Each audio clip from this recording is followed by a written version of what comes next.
We actually have some surprising injury updates that I want to be talking about here.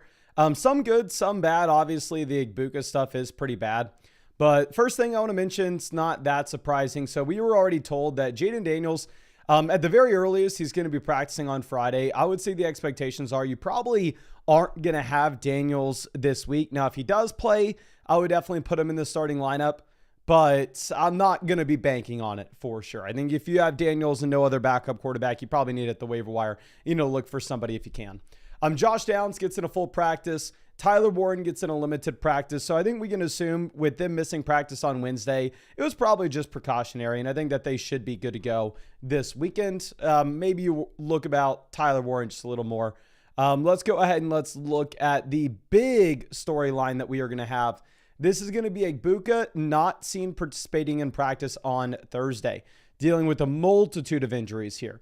And Chris Godwin's been getting in limited usage as well. So if you were planning on going with Igbuka this weekend, like if you say you were planning on going with Igbuka but benching Tyreek Hill, I would probably just go with the player that's going to play tonight if they were in a comparable range. And I wouldn't be banking on Igbuka here for this weekend. Now, the Friday practice will be incredibly important. Keep in mind that he came out and he played on Monday, right? So the expectations would be that it's not the craziest thing in the world for him to miss a Wednesday practice, and it could be just load management. But for him to miss a Thursday practice is definitely going to be more concerning, and it will definitely be something that's worth taking note of. And then let's see if there's anything else that came out today. So Jalen Waddle will undergo a pregame workout on Thursday, hopeful to play. I think that the offense is going to be bad enough this week where you probably don't want to play Waddle regardless. Now, the other injury updates that are going to be very important to monitor will be Zach Charbonnet, if he practices or not today, and then also Ladd McConkey. But right now, it's like 1 p.m. on the West Coast, so we're just not going to get those updates for another few hours. But obviously, I'm going to live stream for the next 4 hours answering fantasy football questions. So I'll be live when we get those practice reports, and I'll definitely go through and I'll give you all my takes on those. But we need to go ahead and we need to dive into some of these team reviews, some of these questions. And yeah, let's not waste any time because we have a lot of them to go through. Joey, appreciate hanging out with us in this stream, my friend, and excited to go through and dive into this. As proud of the team, but really want to lock it all in and prep for rest of season. What are your thoughts, comments, concerns, trade package targets, etc.? Been with you 4 years strong. You're the all-time GOAT. Really appreciate you, my guy.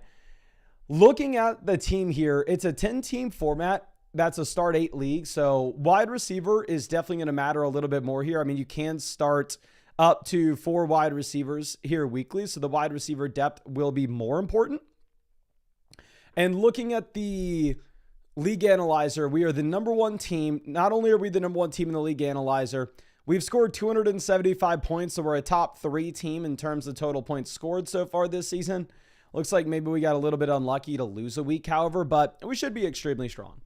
Now, looking at what we have at quarterback, we currently are rolling with Lamar. Obviously, we're starting Lamar every single week, regardless of matchup. Looking at the options for quarterbacks with the waiver wire, it does appear that your league is one of those leagues where everybody rosters 2. So if everybody's rostering 2 quarterbacks, I'm not going to fault you for having the second guy. I will say in a vacuum, though, like Daniel Jones isn't somebody that we need when we have Lamar Jackson. Like if there was a super exciting player that you could get off the waiver wire at another position, I would probably opt to look to do that. Now let's move over to what we have with our next position, and this is going to be running back. We have Tyler Algier, Blake Corum as the best options currently on waivers. Running back, we're rolling with Etienne, Breece, Jordan Mason. So the Aaron Jones injury kind of saves this team by making Jordan Mason a viable RB play. I think the running back room would have been a lot worse if it wasn't for the injury, but now that we have no Jordan Mason, all of a sudden, like no Aaron Jones, we are a lot more excited to play Jordan Mason, and we have 3 running backs that we feel comfortable with.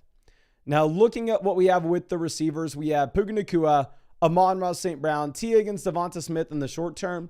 Then we have Rashee Rice in the long term. Now, going over looking at what we have at tight end, we're sitting with Mark Andrews. So I would say tight end's like the only position that's garbage. Like tight end, Andrews is literal trash. Mark Andrews has been in an offense where Lamar has been elite. The Ravens are scoring like 40 points a game. And Mark Andrews has 7 receiving yards on the season with no Isaiah Likely. So if I was looking at this, I would be doing whatever I could to upgrade tight end. I think a very easy thing that you could do right now is cut Mark Andrews, pick up Dalton Kincaid instead. And then if you wanted to make another cut, I think Cooper Kupp would be the next guy that we would cut in favor of like Loveland, and just hope that Loveland can expand his role as time goes on, and Loveland in the second half of the season kind of solves our tight end issue.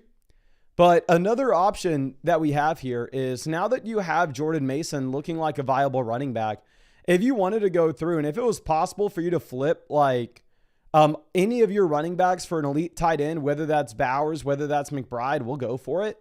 Because you have enough wide receiver production where we can throw the wide receivers in the flex spots regardless. And then you're going to have 2 running backs that we can start regardless. So I would be willing to flip one of the running backs for an elite tight end. Much easier said than done. This team has Bowers, and they have like Ja'Cory Krosky, Merritt, Sharbs, and Tyron Tracy as their running backs 2 through 4. So maybe you can make an argument they need another running back. So like I would offer them Travis Etienne for Bowers. I would offer them Breece Hall for Bowers. I'd be surprised if they accepted, but we'll send the offer regardless. This team has Trey McBride. Their running back room, they have a lot of depth. They don't necessarily have a top-end name. I'll offer them Travis Etienne for McBride. I'll offer them Breece for McBride, but I doubt that's going to end up going through. And then I think, again, we cut Andrews. We pick up Kincaid regardless for now. I don't want to sell a wide receiver for a tight end here, just given your league settings. If you were going to eventually make one of these trades selling a wide receiver, I think you would just simply need to be waiting to get back Rashee Rice.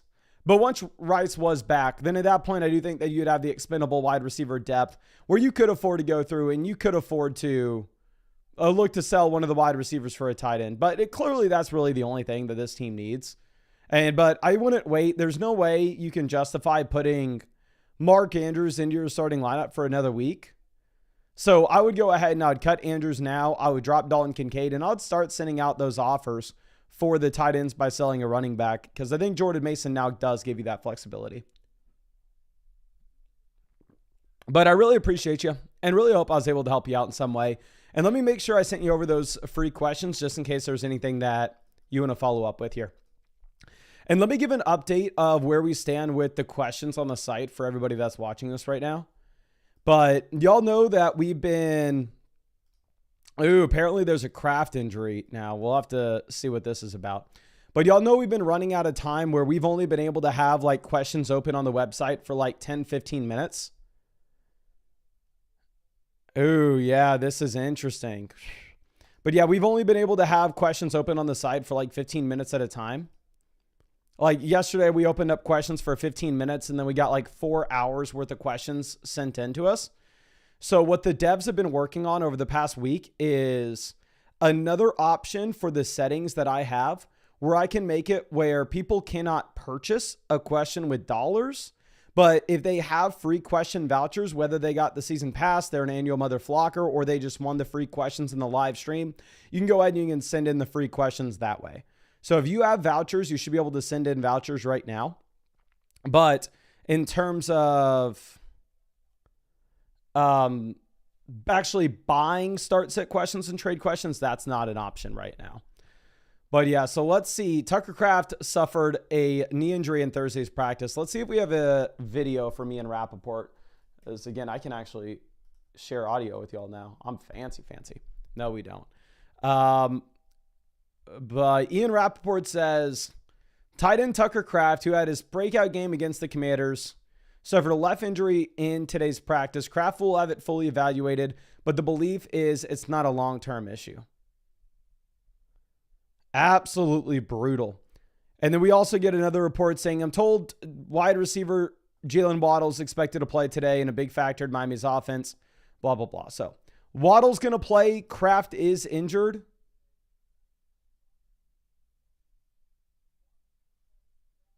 I don't know if we could go through and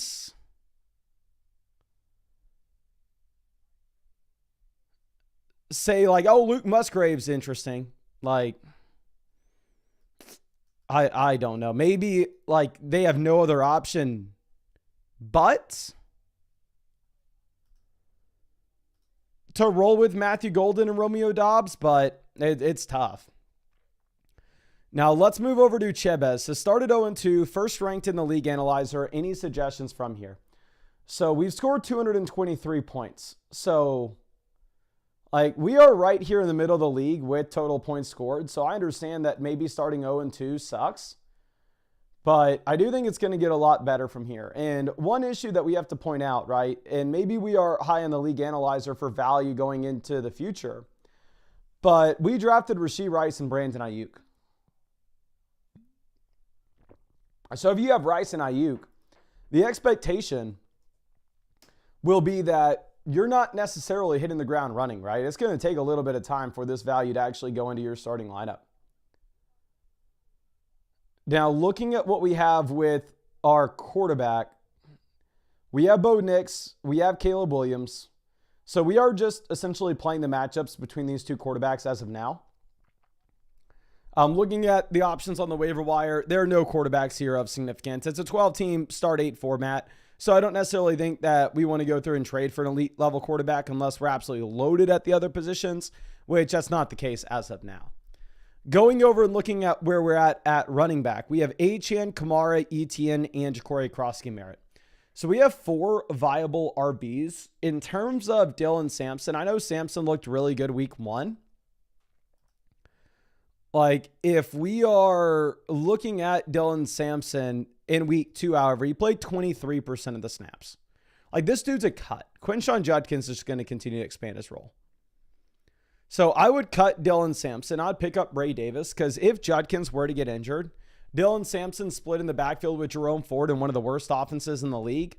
However, if you were to get an injury to James Cook, Ray Davis turns into an auto start every week. Now, going over and looking at what we have with the wide receivers. Luther Burden's the best option on the waiver wire, but we're not doing anything there waiver wire wise. I would consider rostering Loveland. Obviously, we are not going to start Loveland anytime soon. But realistically, if you're looking at this, you can make an argument that Loveland is a tight end with much more long-term upside than what you're going to find with, like, say, Britton Strange instead. So I would consider going with Loveland over Strange. And then in terms of trades to make with this team, it's a start 8 format, right? So if it's a start 8 league, depth is going to matter a considerable amount. And it's going to be maybe a little bit tougher for us to sell the running back or wide receiver depth when we have no Rice and when we have no Ayuk. Because we go through and we look at this as of now. You're in a situation in which we're starting Achane, Kamara, Etienne. We're starting JSN, Nico, Sutton. And then on our bench, like it's Ja'Cory Crosskey-Merritt and Alec Eomanor. So it's not a spot where you just have a ton of expendable value at the moment. Like we don't have a ton of value down there on the bench. And it's a start 8 format. So the depth is going to matter a considerable amount.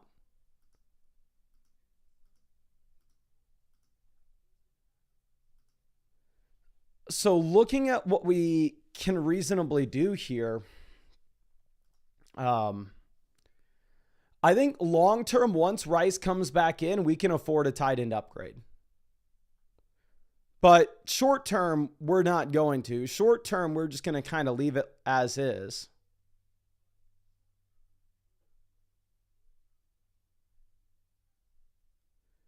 I'm trying to think if there's anything else to even mention with this because it's an 0-2 team. So one thing that I would say is maybe not right now, but eventually you're in a spot where it'll probably make sense. I don't want to say eventually.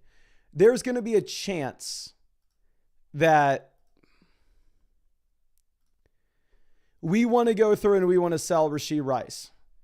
Like if you fall to 0-3, even if we love the long-term upside of Rice, especially in a format like this, you'll probably need to throw him on the trade block just to see if we can get an upgrade inside the starting lineup soon, because it doesn't matter if he comes in and crushes.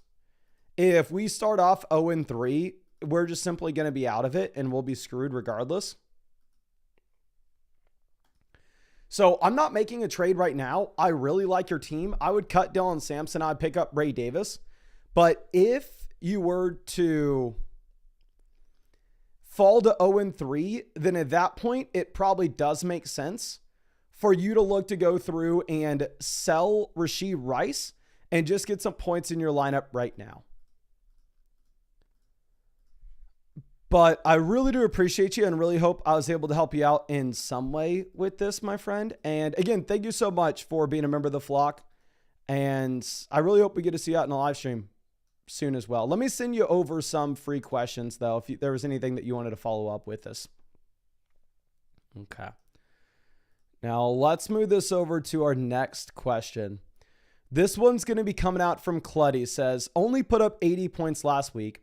Very worried about the running back and tight end room. Looking at packaging Sutton and Pollard for a trade and don't know for who. Obviously want to get rid of Pollard before week 4. Brian Thomas Jr. owner said no to Sutton, Pollard, and Evans Pollard. 14-team format. So to be honest with you, I'm kind of surprised to hear that they rejected that package deal. As 14-team league, obviously the expectation is depth's going to be harder to come by. So I actually think that that was a very good offer that you sent them. And I'm a little bit surprised that they didn't accept that. Now, looking at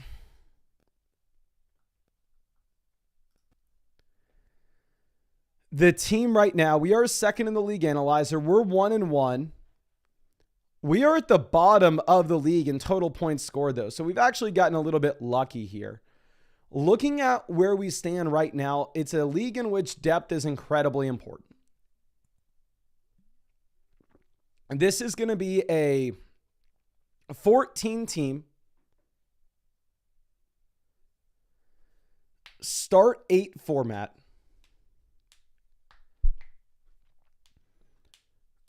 So we can start up to 4 wide receivers here weekly. So our starting lineup as of now is Jalen Hurts at quarterback, running back Chase Brown Swift, wide receiver Jefferson Evans, and in the flexes Pollard and Sutton. I guess you do have expendable depth as we have Keon Coleman and Keenan Allen as well, but the expendable depth isn't exactly at running back. Now I will say in terms of waiver wire moves that I want to make today, I would go through and I would cut Kyle Monangai for Ray Davis. I understand that Kyle Monangai may expand his role, but at the current setup that we have, he is really just operating as the primary handcuff running back if anything were to occur to DeAndre Swift.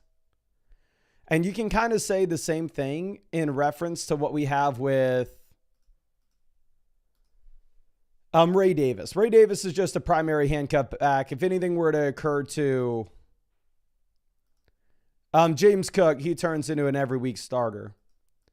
But like, I would way rather have the every week starter in Buffalo, especially where we've actually seen Ray Davis with no James Cook and he's been viable. So I'd make that swap.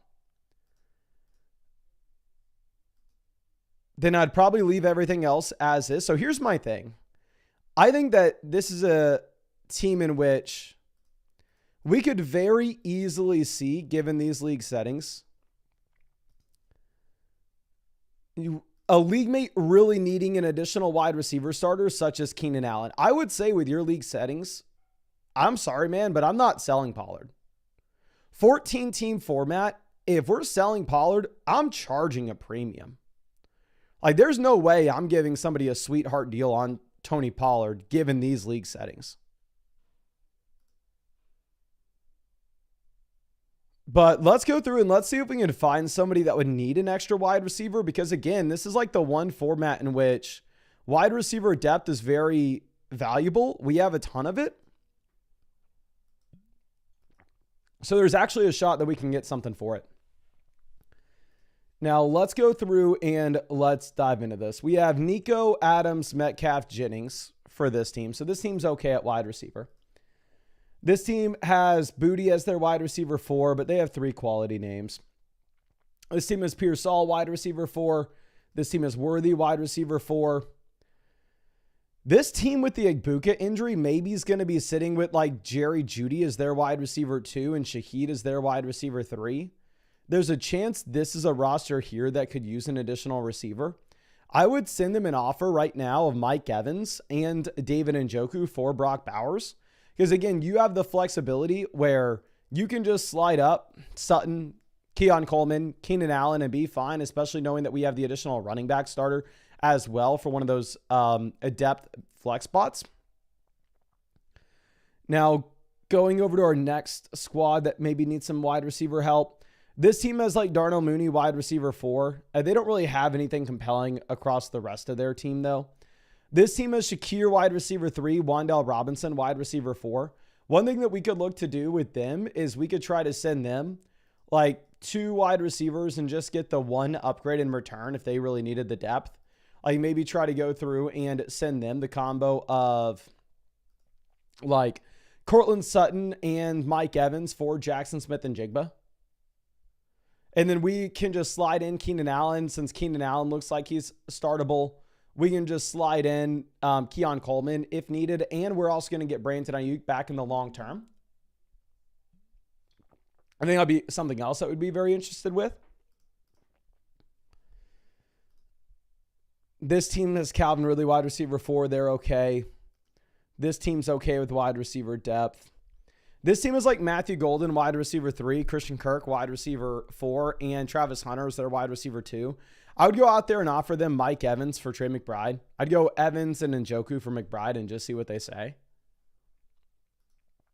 But here's the thing with your team. Again, with your league settings, there's no world in which I'm giving somebody a sweetheart deal with Pollard. I think you have the best team in the league. And if you don't have the best team in the league, it is right up there as one of the best teams. Since this is a 14-team league where depth is going to matter a ton, I think the team's going to be a lot better going into the future. But I think that's all I got for you now. I really appreciate you and really hope I was able to help you out in some way with this, my guy. And again, thank you so much for being a member of the flock. And let me send you over those free questions as well to see if there's anything else that you want to follow up with this team.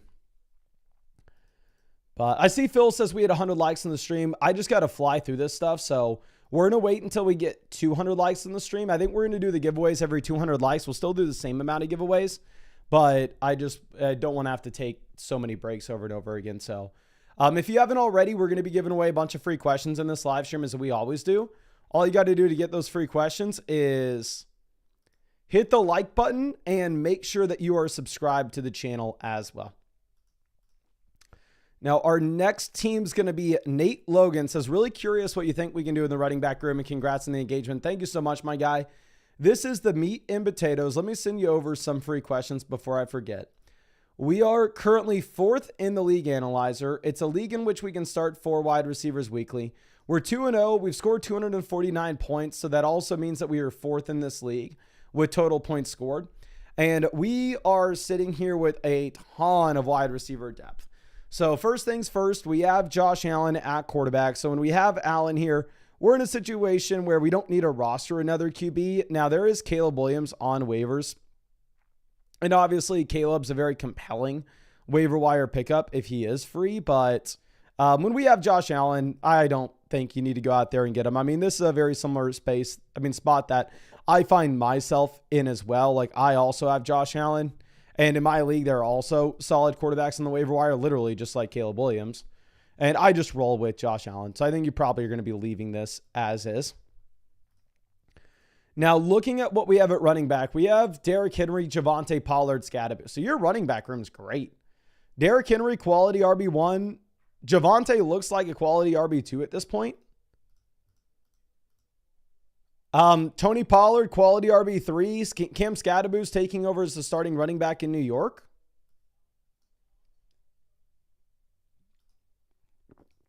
So I really like what you have at RB. Wide receiver, we have Nico, Evans, Sutton, Rice, Golden, Ayuk.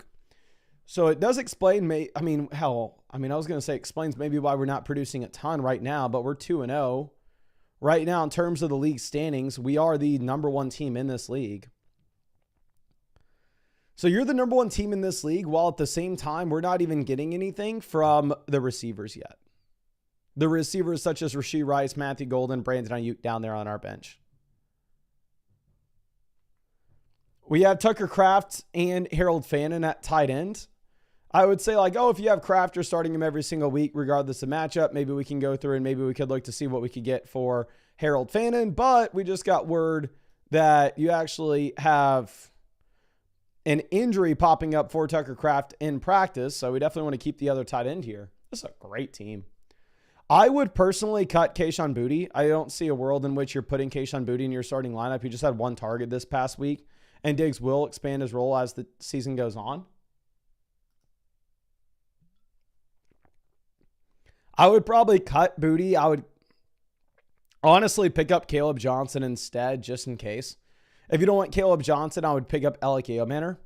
My thing is, I just don't necessarily know if you need to roster this many wide receivers when we have three guys that look like must-start options at the very top of the lineup anyway. We have the elite quarterback. I think you're not making a trade right now because we are still waiting for Rice and Ayuk to come back. But once Rice and Ayuk come back, then at that point, I would be very interested in trying to go ahead and trying to sell a wide receiver piece to get an upgrade elsewhere. Like if you wanted to upgrade over Javonte Williams by selling like a receiver like Mike Evans, sure, we can go for it. But the issue that you're going to have will be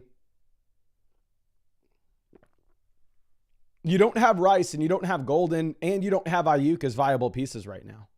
So you're kind of having to sit here and wait for those wide receivers to come through because it's a league where you can start 8. So I'm not going to make any trades right now. I think you have a phenomenal team. I think you're number one in your league for a reason. We're going to have to monitor the Tucker Kraft stuff. Hopefully this isn't an injury that is too serious.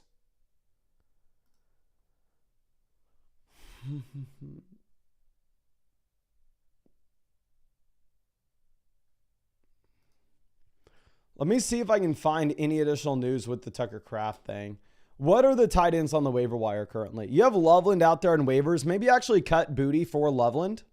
I know Loveland has absolutely no role right now, but you do still have a really nice ceiling rest of season here. Hence, trying to see if we have any additional news with Kraft. I can't find anything other than the initial Ian Rappaport tweet.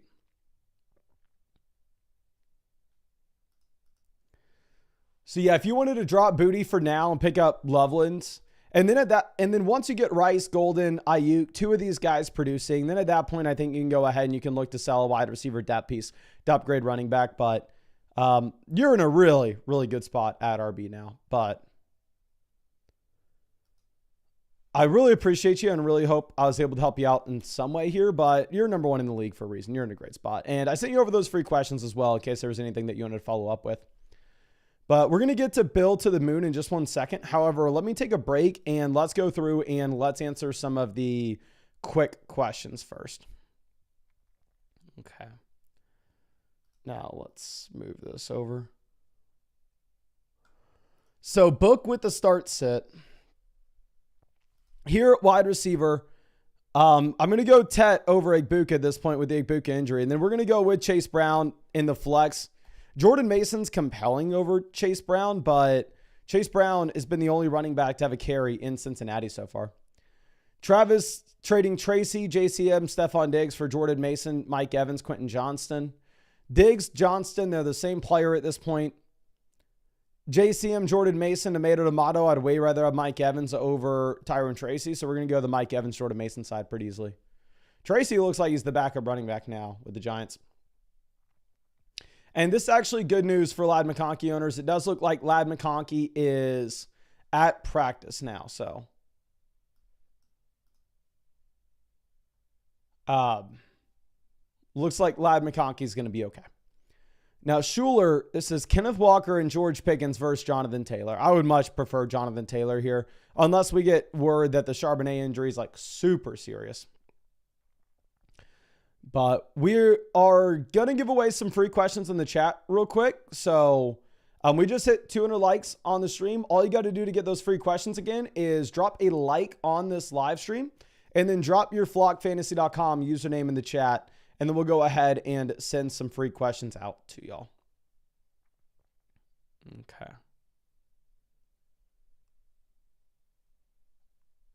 And let's answer. We'll wait for y'all to get your usernames in. I'm going to go Amari Hampton over Corey Krosky-Merritt.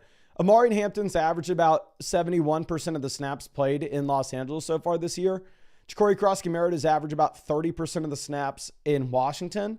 So I don't want to overreact too much until we actually see JCM out there. Flex, you definitely play Cortland Sutton. And then I think you can go with Corey Krosky-Merritt in the other option. Stephon Diggs may eventually be interesting here, but he's still on the snap count. Nico Nix, quarterback, give me Herbert. Actually, it's tough. Caleb has a much, much better matchup. Here's what I would do. If this was my team, to be honest with you, I'd play Caleb Williams. But I can't responsibly say that on YouTube at this point, so I'm just going to have to tell you to play Herbert. Running back, give me Kamara here. Wide receiver, we're going to go ahead and we're going to take Marvin Harris. Actually, no, we go Nico. Then for the flexes, Chase Brown, Chuba Hubbard, Sutton, and Marvin Harrison will be the easy plays. But let's go ahead and let's send out some free questions. Our first winner is going to be from Nickel Pickle. Appreciate you hanging out with us in the stream, my guy.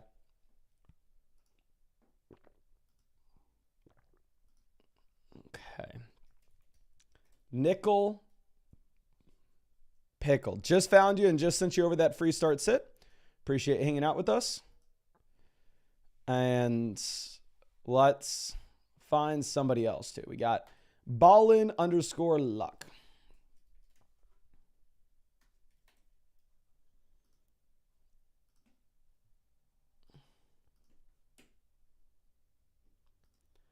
Just found you and just sent you over that free start sit as well. Thank you so much for hanging out with us in the live stream.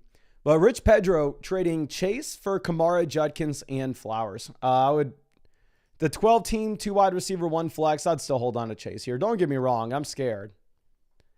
But I would still hold on to Chase with this. Okay. And ooh, do y'all want to see a cool video?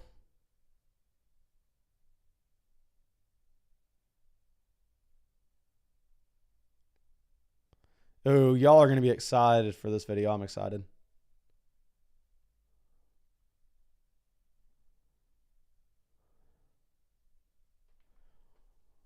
Okay, so y'all know how I said I ordered...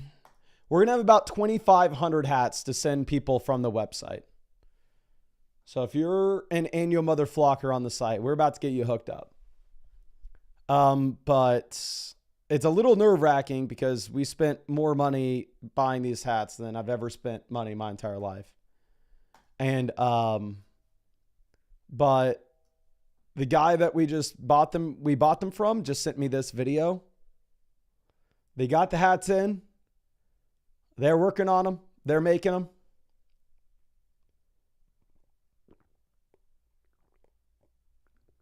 And there are a bunch of designs, but here is one of them. So, oh, this is exciting.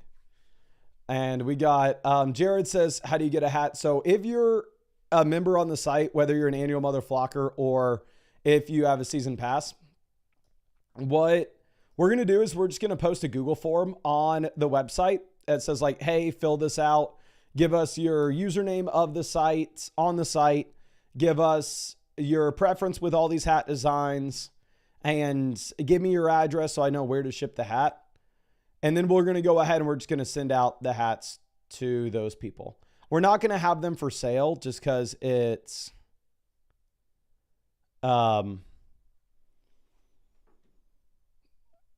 pain and like it would be a lot. And I don't have like the time to like constantly be shipping out hats forever. but we can spend like 2 weeks shipping out hats and fulfilling that stuff. So we'll get all the hats in hopefully in a couple weeks, and then we will go through and we will send them out. I can't guarantee that everybody got the season that has the season pass will get a free hat. I mean, it's not like when you bought the season pass, we ever advertised that you got a free hat, right? It's just a free giveaway anyway. My assumption is if you're an annual mother flocker on the site, I don't think there are 2,500 of them. So I think everybody should be able to get a hat if you're an annual mother flocker and you fill out the Google form. And then I think we should have some left over. So if you fill out the Google form and you have a season pass, there's a chance you get it. I just can't guarantee you get it because we are going to give preference to the annual mother flockers when we send those out. But it won't cost you anything extra if you already have one of those memberships. Just fill out the Google form. But Zlay with this next one. Trading Trey McBride for Etienne and Jalen Warren. How desperate are we at running back? Our running back 1 is Trevion Henderson. Our running back 2 is Isaiah Pacheco. So I understand this trade, but the value is clearly on the McBride side. If you were making this trade, I would want Etienne and Hubbard. Like, I think you try to charge a little bit more. Now, Cash with our next question. Running back, I'm going to go Pollard over Hampton. Tight end, give me Fannin over Hawkinson. And then for the flex, give me Amari and Hampton. You've still had plenty of snaps and plenty of opportunities. Now, JB, here at wide receiver, we're going to go Jamison Williams in a matchup in which you probably have a considerable amount of pass attempts and dropbacks for Jared Goff, just given the fact that this is a very high-scoring projected game. They're going to have to keep up with the Baltimore Ravens. And then going over to the flex,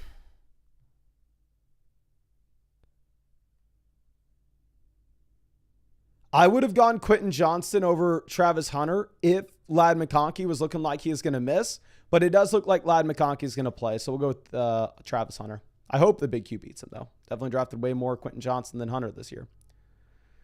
Now, Young Beast, Jalen Warren and Garrett Wilson for JSN. This is JSN, and it's not even remotely close. I don't even need to see your team. Chubbs with the start set. Here at wide receiver, give me Rome. Absolutely phenomenal matchup this week. Give me Pitts over Hawkinson. I hope I'm wrong, though. Full PPR format here for the flex. It's not going to be the easiest call.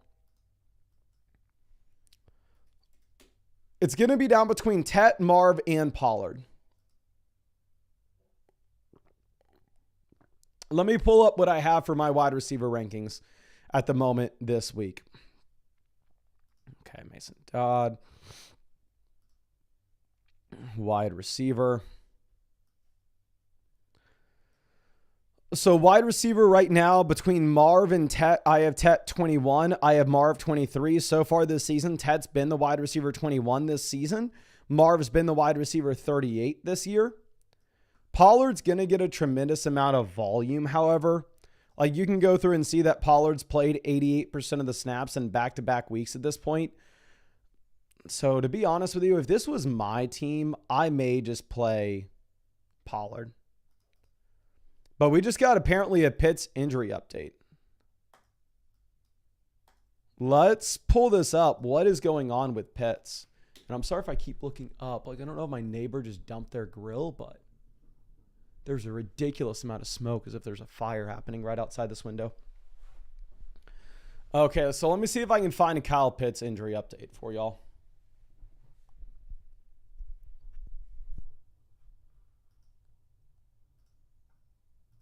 So let's move this back. I don't see anything with the Pitts injury. I'm going to assume that he is fine. Big Deal says, Mason, did you see someone quote tweet your engagement post on Twitter and it went viral? Yeah, that engagement post I put on Twitter may be the most viral post I've ever had. If y'all didn't see it, this thing's about to get 3 million views. To be fair, it was hilarious. I was like, oh, I need to do this. I know this is going to go nuts. This is hilarious. Okay, it's a toe injury and he was limited. If you got in a limited practice, I think we're fine. Yeah, but this was the post that we had. I thought it was hilarious. See, it's about to get 3 million views. Said already the best football season ever. And then I posted like pictures of like like me getting engaged, right? And then I also threw in like me being number one in the Flock League league standings at the moment. And then also threw in Quentin Johnston being the wide receiver 7 on the year. So y'all gotta admit, this is hilarious. Like, this is one of the fun. Like, I thought this was one of the funniest posts ever. But let's go ahead and let's get to our next question. This is going to be from Bison, wide receiver. Metcalf, great matchup. Wilson, guaranteed volume. And then if Igbukah plays, we'll go Igbukah. If he doesn't, we'll go Olave. And then for the flex, you clearly play Javonte Williams.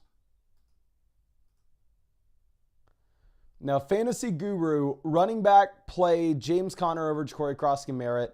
Wide receiver, Romadune says an auto start this week. And in the 2 flex spots, full PPR, I'm going to take the receivers. JCM, definitely, like, okay, don't get me wrong, but I'd rather see it before we believe it. Smoking Beef sent in a question of, I can't see what you're trying to ask here. I'm going to send you over a free trade question. I think maybe we filled this out wrong. Now, our next one's going to be from Eric Schur, trading Judkins for Devonta Smith. Right now, left over at running back, we'd have Etienne, Achane, RJ Harvey.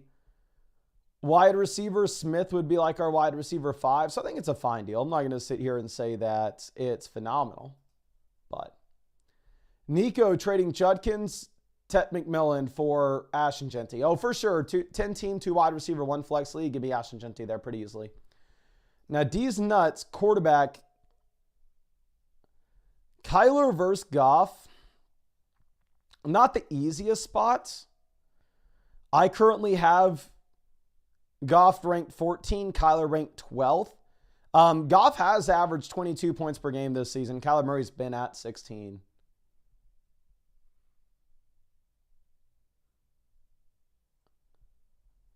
Four-point passing touchdown format, give me Kyler. 6-point passing touchdown league, give me Goff. Going over to running back, I'm going to take Chase Brown over Kamara. Wide receiver, give me Jefferson and Rome. And then in the flex spot, we're going to go Alvin Kamara. Tight ends, give me Ferg over Kincaid. Little Bodie here for the flex. It's really Amari and Hampton or DJ Moore. I'm not giving up on Amari and Hampton at all. I think Hampton's going to be just fine. Don't get me wrong. But we're going to go ahead. We're going to take DJ Moore. And if anybody's just now coming in, let me explain how the questions are turned right now. So the questions, we've turned them on where if you have so the devs have been working on this to make sure that anybody who has the vouchers from being an annual Mother Flocker, getting the season pass, or winning the free questions in the live chat, y'all can submit your vouchers right now. But if you don't have a voucher, you cannot purchase a question at the moment. Maybe we can get to the point where we can turn that back on. But for now, we're having to play catch up with everything else. Now, OG Bradford, here for the flex, we currently have Tet McMillan in. I think you have to take, you have Igbukah in. I think you have to take Igbukah out and put in Tet. Now, Agent 89, trading Judkins and JSN for AJ Brown and Igbukah.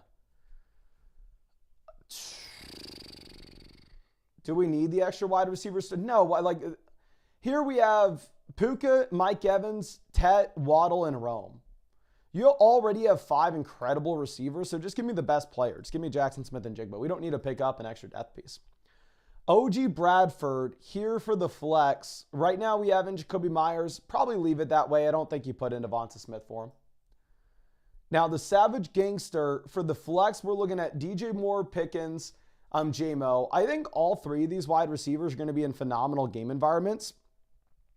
And can y'all let me know what y'all think of the new rankings page on flockfantasy.com? I don't know if y'all have seen it, but you can actually look at all these statistics when you're looking at the wide receivers as well. So you can see like maybe Brian Thomas ranked wide receiver 10 this week, but he's only averaged 8.95 fantasy points per game. So honestly, I think it's like a very useful update to the rankings. But we have DJ Moore as one option. Pickens is another option. And then who is the third player? J-Mo.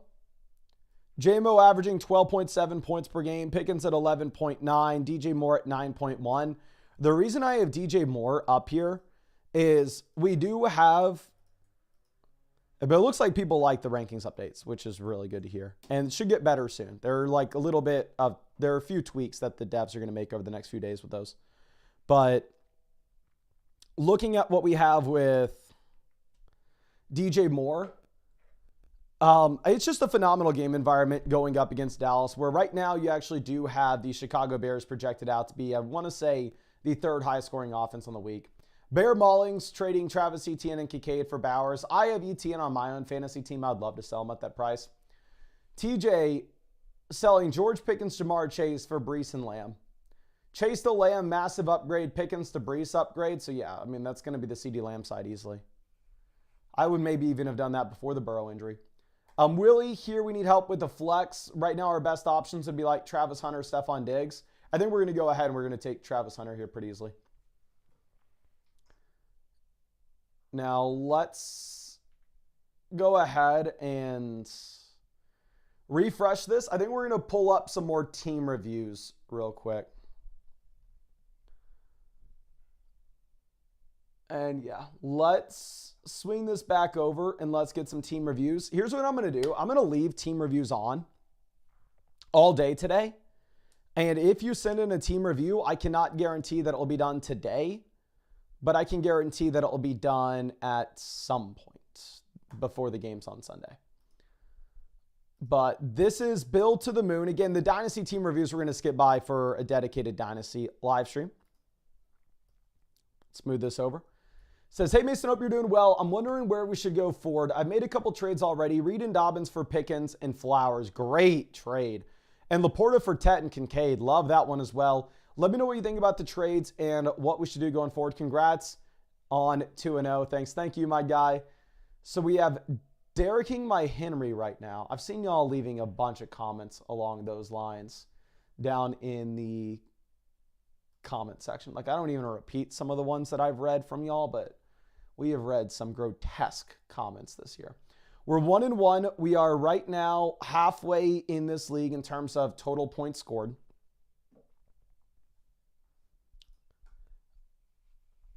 And here's what I need to do. I'm going to put, so let's pull this up. It's a 2 wide receiver, 1 flex.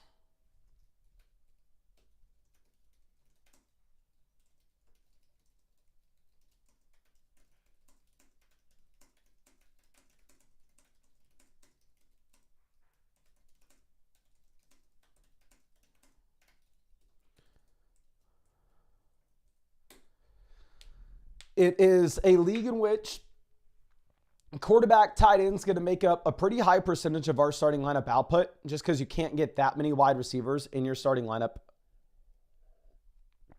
Looking at what we have at QB, we are rolling with Baker Mayfield.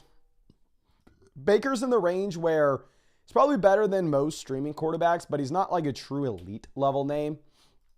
Like, so far this season, Baker Mayfield has regressed in comparison to where he was the year prior. It's nice that he's giving you a rushing floor, but he's averaging about 20 points per game so far this year. So he's in a range where if you wanted to roster 2 quarterbacks, I wouldn't fault you for it. Looking at what we have as the options on the waiver wire at QB, there's nobody really exciting, right? But maybe you say, like, hell, if there's nobody exciting out there, might as well just pick up the one guy that potentially could be viable with Trevor Lawrence and drop Kayshon Boutte, someone that we would never start given these league settings for him. So if you wanted to drop Kayshon Boutte for Lawrence, I'm not going to fault you for it. Going over and looking at running back, you have Tyler Algier available. So if I'm looking at Algier specifically, I would say that he is a running back that we know if you got an injury to Bijan Robinson, he would immediately be a must-start player. So I would probably say it's okay if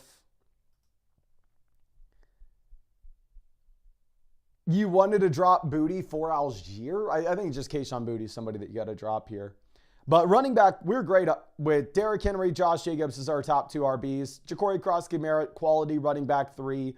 And then we have like the premium handcuffs backs down here at the very bottom end of the roster. Going over to wide receiver, we have Tet, we have Mike Evans, we have Pickens. So 3 wide receivers that we could reasonably start every week.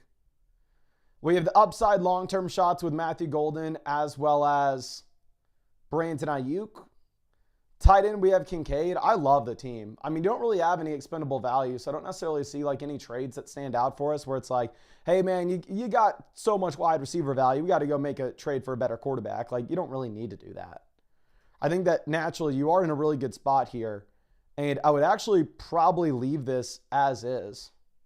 Again, the only thing that I think I would consider doing with your team specifically is if you wanted to go through and if you wanted to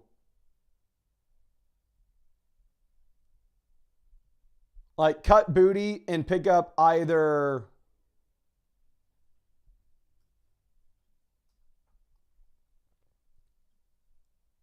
Algier, Loveland, or Lawrence, I wouldn't fault you for that. But outside of that, great team. I think you leave this as is. I'm going to send you over some free questions. I wish I had more for you. I wish I had something for you. But realistically speaking, I think you have a great team, and you're probably leaving this as is. And we just sent you over those free questions in case you had anything that you wanted to follow up with specifics. But let's move this over to Swanee. He says, just traded away Bo, Devonta Smith, and Charbonnet for Rome, Swift, and Brian Thomas. How the hell did you do that? You upgraded 3 spots. I firmly believe in JB6. Strong Bengals fan. Anywhere you think I could improve, probably another running back for one of my receivers. Watch your vids all the time. Love what you do and aspire to be. You, my guy, all love. Really appreciate you. And I'm going to be an ass to you real quick. Whenever I hear someone say like, oh, I'm a fan of this team, so I believe in this player, it's meaningless to me. It's like, okay, I think most Bengals fans are going to come through and they're going to maybe give the benefit of the doubt to the Bengals offense. And I look at it, and again, I just look at the data points that sportsbooks give us primarily with these projections. And last week, they were projecting the Bengals to be the second highest scoring offense in the league with Burrow. And now they're projecting the Bengals to be a bottom 3 scoring offense in the league.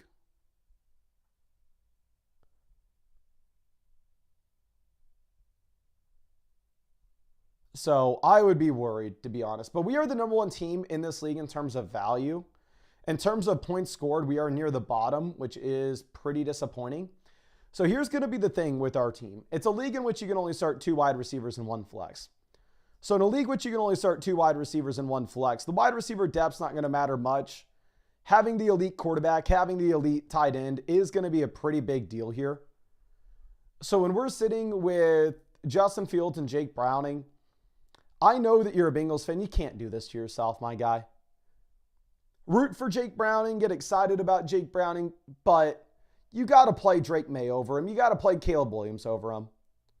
Like, I would bet a large amount of money that Caleb Williams outscores Jake Browning in fantasy this week. The Bears project to score like 7 more points than the Bengals, and Caleb has a bunch of rushing upside. So I would cut Browning.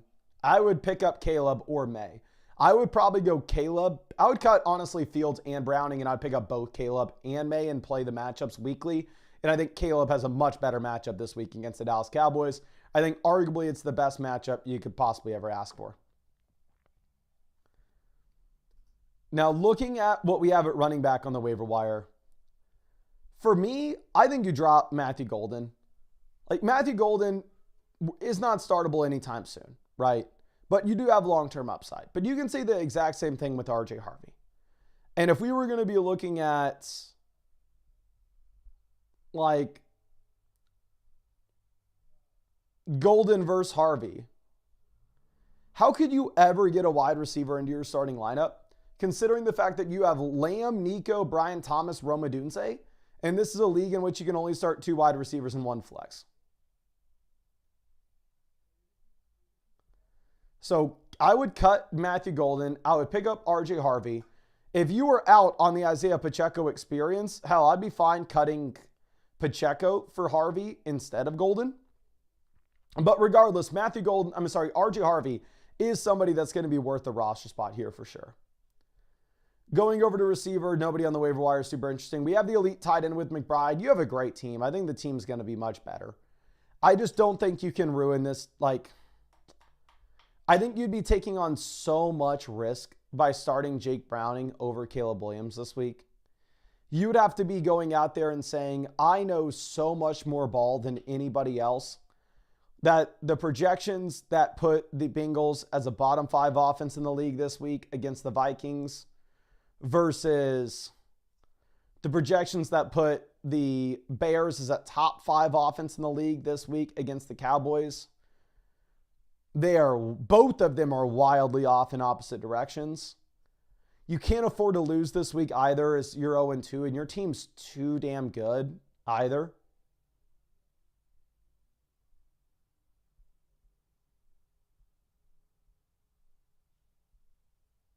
So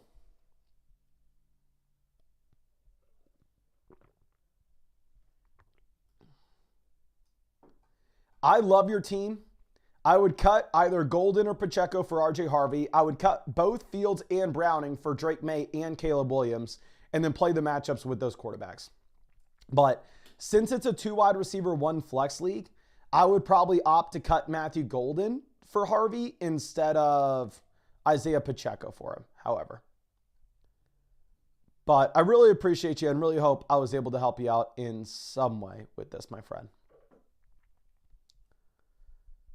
Now, let's move this over to our next one. It's going to be Drew Shade says, what do I need to do?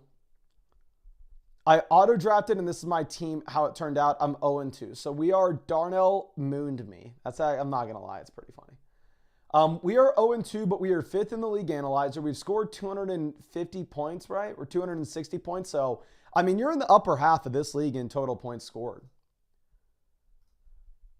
This is a 10-team format. It's going to be a start 8 league as well. And there are some very easy moves that we can see right out the gate that we want to make. The first one being is you cut Hollywood Brown here. There's no world in which you are starting Hollywood Brown. Your wide receiver room's great. You have Neighbors wide receiver 1, Nico Collins wide receiver 2, Wilson Waddle wide receiver 3 and 4, and cut wide receiver 5. I would cut Hollywood. I would pick up Cam Scatterbo, who looks like he is the starting running back now for the New York Giants. Moving beyond that, looking at what we have with our quarterbacks, Bo Nix and Kyler Murray, we can play the matchups between these two guys weekly, right? Completely fine leaving this as is. Running back, we have Chuba, Trevion, Judkins, Trey Benson. So here's the thing. I do not want to give up on Trevion Henderson. I think Henderson's going to be much better in the future, and I think his value is really only going up from here. But if you're 0-2, you kind of need to start winning games right now. So I would understand if you wanted to go through and see what kind of value you could get by trading away Henderson and by packaging Tucker Kraft and Trevion Henderson to go get a running back that's going to start for us right now. Go get a running back like Travis Etienne. Go get a running back like Breece Hall. If you can make that 2-for-1 deal and get a running back in the starting lineup, that'd be an exciting RB2 right now. I think that'd be very interesting.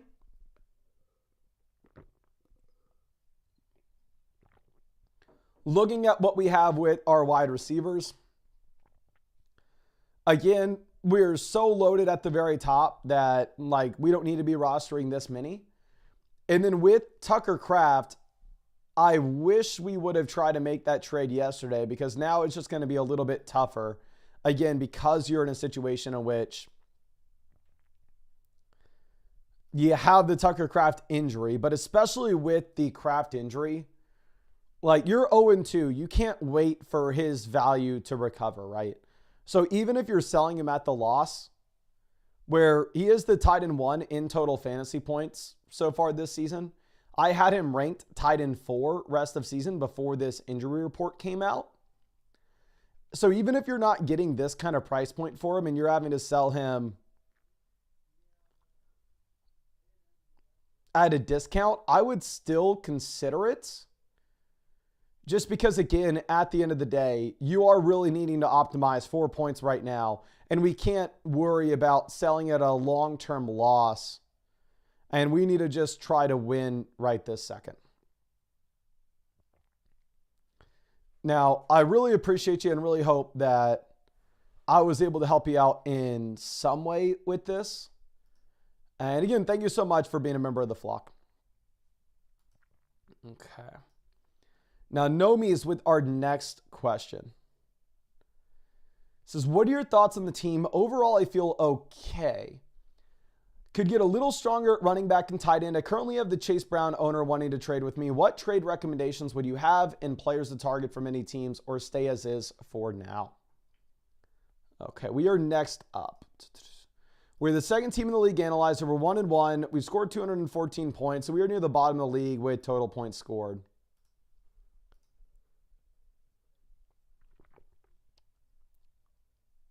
Is this a Superflex league? That team only has one quarterback. This team only has one quarterback. This team only has one quarterback. So no, it's not a Superflex league. So first thing I want to point out is we're rostering 3 QBs. So if we're rostering 3 QBs, this is going to limit us to hit on some running backs down from the bench. It's going to limit our ability to hit on some wide receivers. So I would consider going through and cutting one of the quarterbacks. I think possibly one of the QBs that we would look to cut would be Jordan Love. It sounds like Brock Purdy's going to be back sooner than we initially thought. We can start Jared Goff this week. And the thing with Jordan Love is if now you have no Jaden Reed and you have no Tucker Kraft and you have the best defense in the league, so this team could just frankly go out there and run the ball. I don't necessarily know what the upside is for Jordan Love in fantasy in particular. So if you wanted to cut Love and pick up Caleb Johnson, I think that'd be interesting. The other thing where we're the number 1 team in the league analyzer at wide receiver, where we have Puka Nacua, we have Drake London, we have A.J. Brown, we have Jamison Williams, wide receiver 4, Jennings, wide receiver 5.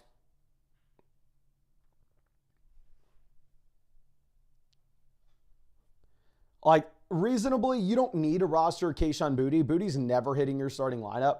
So I would cut Kayshon Boutte as well. I would opt to pick up Ray Davis. Or if you wanted to pick up a tight ends,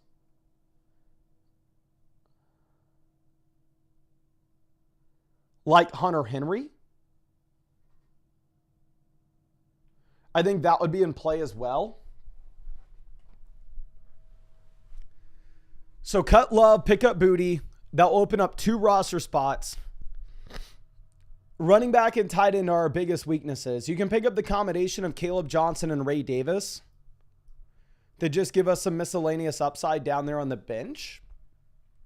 Or you can pick up Caleb Johnson and then like Hunter Henry at tight end. Because I'm sitting with TJ Hawkinson as well as my only tight end right now. And I am freaking terrified about it. TJ Hawkinson's been horrendous.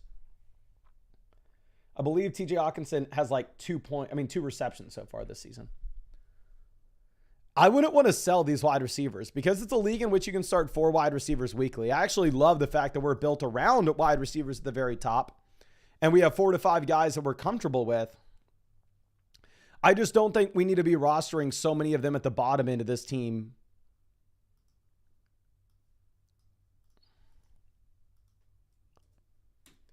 If we have that top end production. And instead, I would try to optimize 4 more running backs. Like, you can't be rostering 3 QBs and only 3 running backs in a 1 quarterback format. So, my mind, cut Love, cut Boutte, pick up 2 running backs, pick up a running back and a tight end. And then outside of that, I really like the team, and I actually don't think we're making any trades. But let me send you over some free questions just in case you want to follow up with anything here. And I do want to remind y'all, how we have it set up right now on the site is the developers have built out a really cool system where if you get those free questions from the live stream, just winning them for free by hanging out with us, or if you have the free vouchers from being an annual Mother Flocker on the site or having the season pass, then you can send in free vouchers for any questions that you want.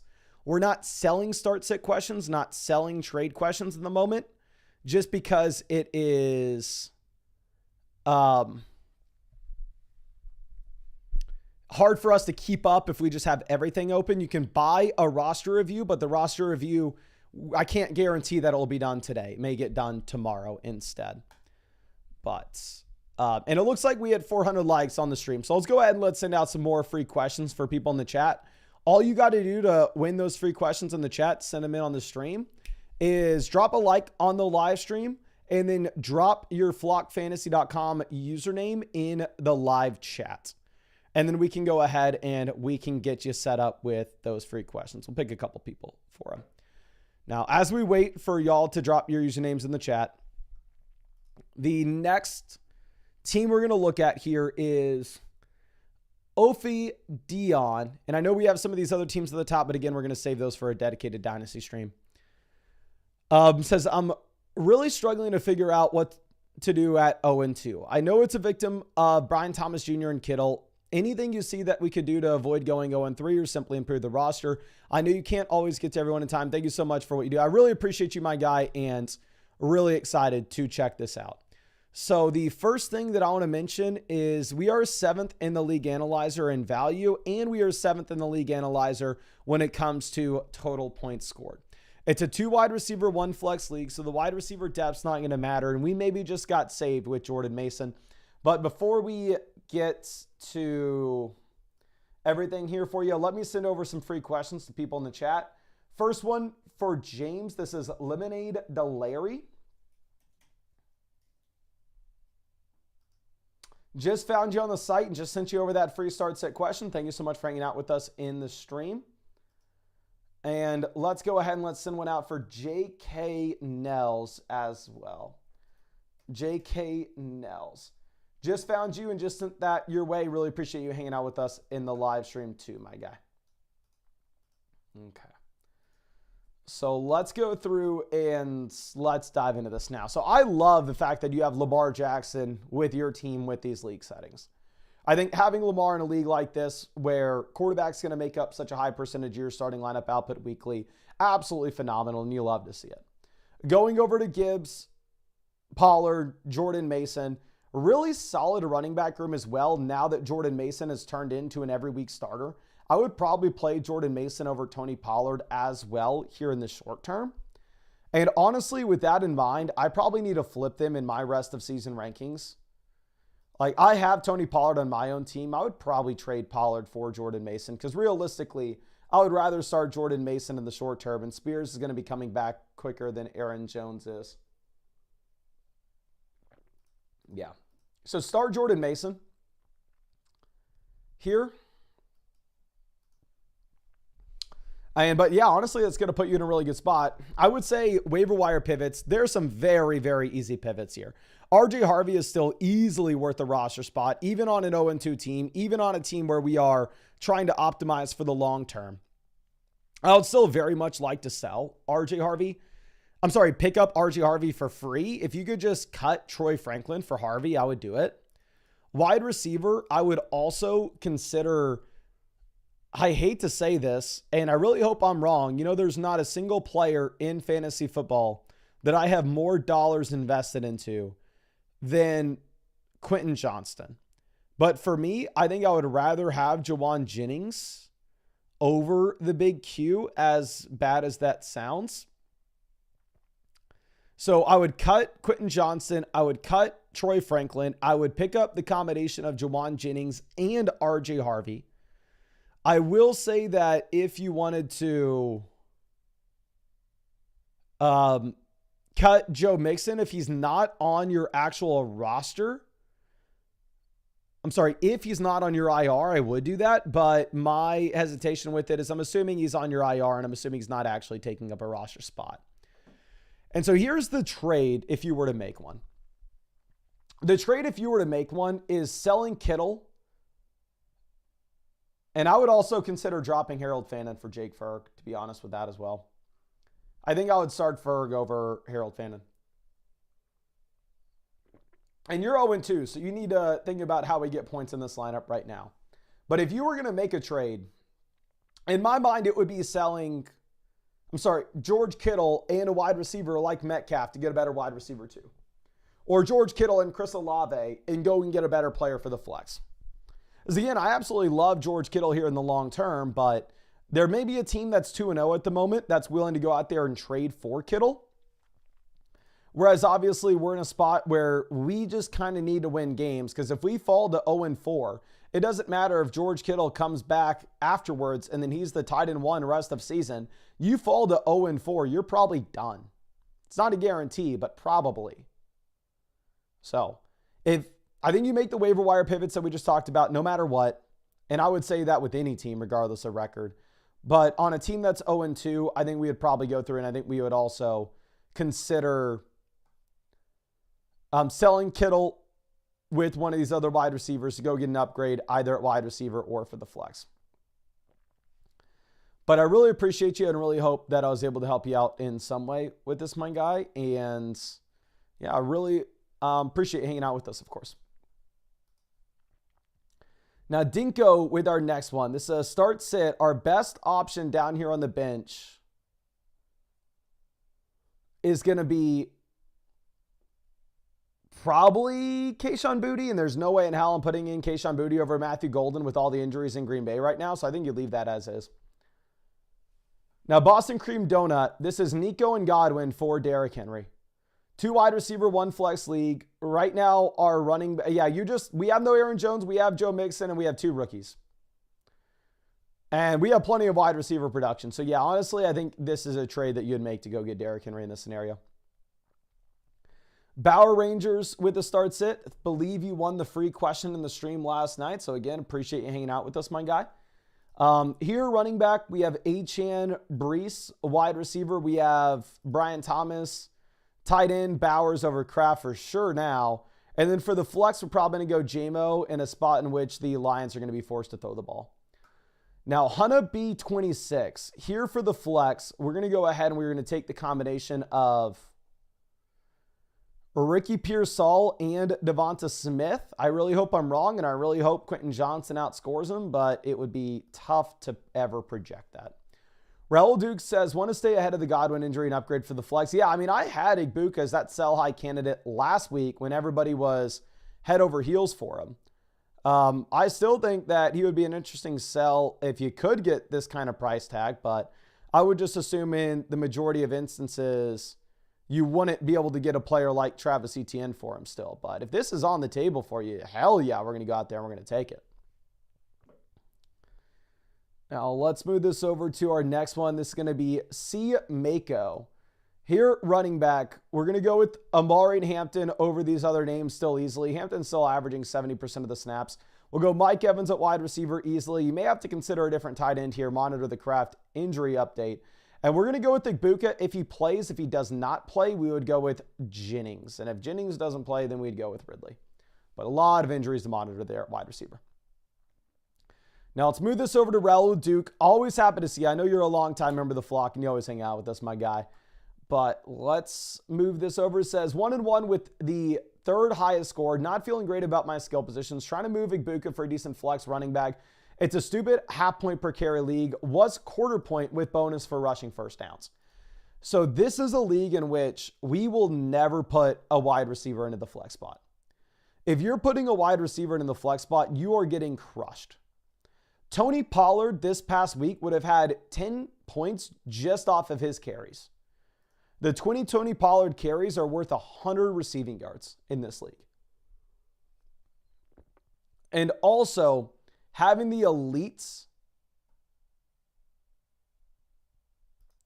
rushing quarterbacks will also make up a massive, massive difference in this kind of league as well. So volume between the 20 rushing makes a big difference. Full PBR is 6-point passing touchdown formats. Yeah, even if it's a 6-point passing touchdown league, Jalen Hurts is still king here. Lamar Jackson is still king. Jaden Daniels is king. Josh Allen's king. The quarterbacks that are going to run the ball are the guys that we want, for sure.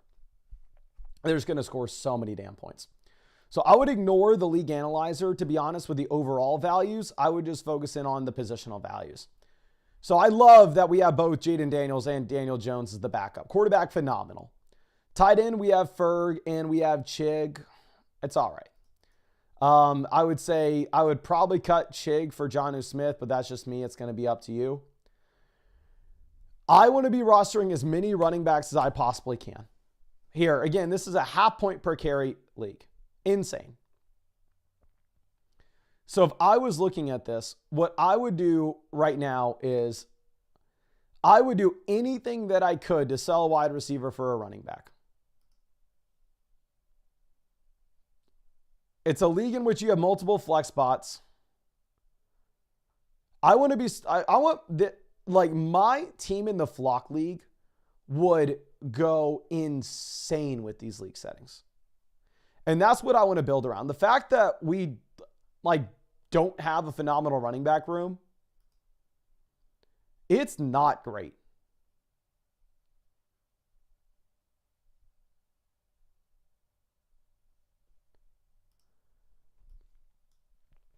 So I wouldn't stop at just trying to sell like Buka for a wide receiver. I would try to, I'm sorry, for a running back, I would try to sell all of our receivers for running backs.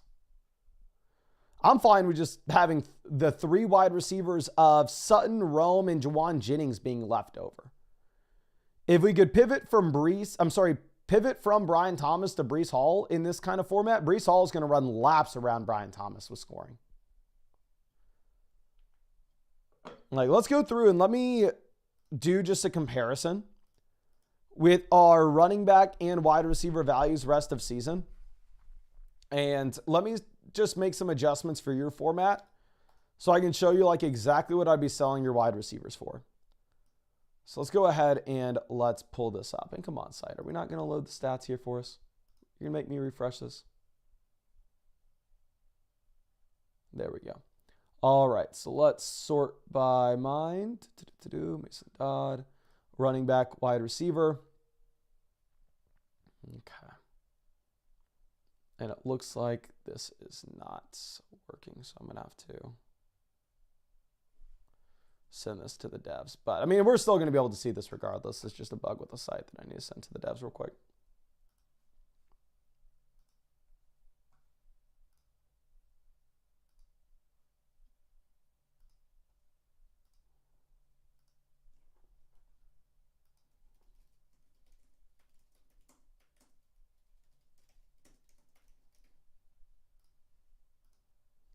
Sorry, give me 1 second. And as I do this, I will stall by begging and pleading that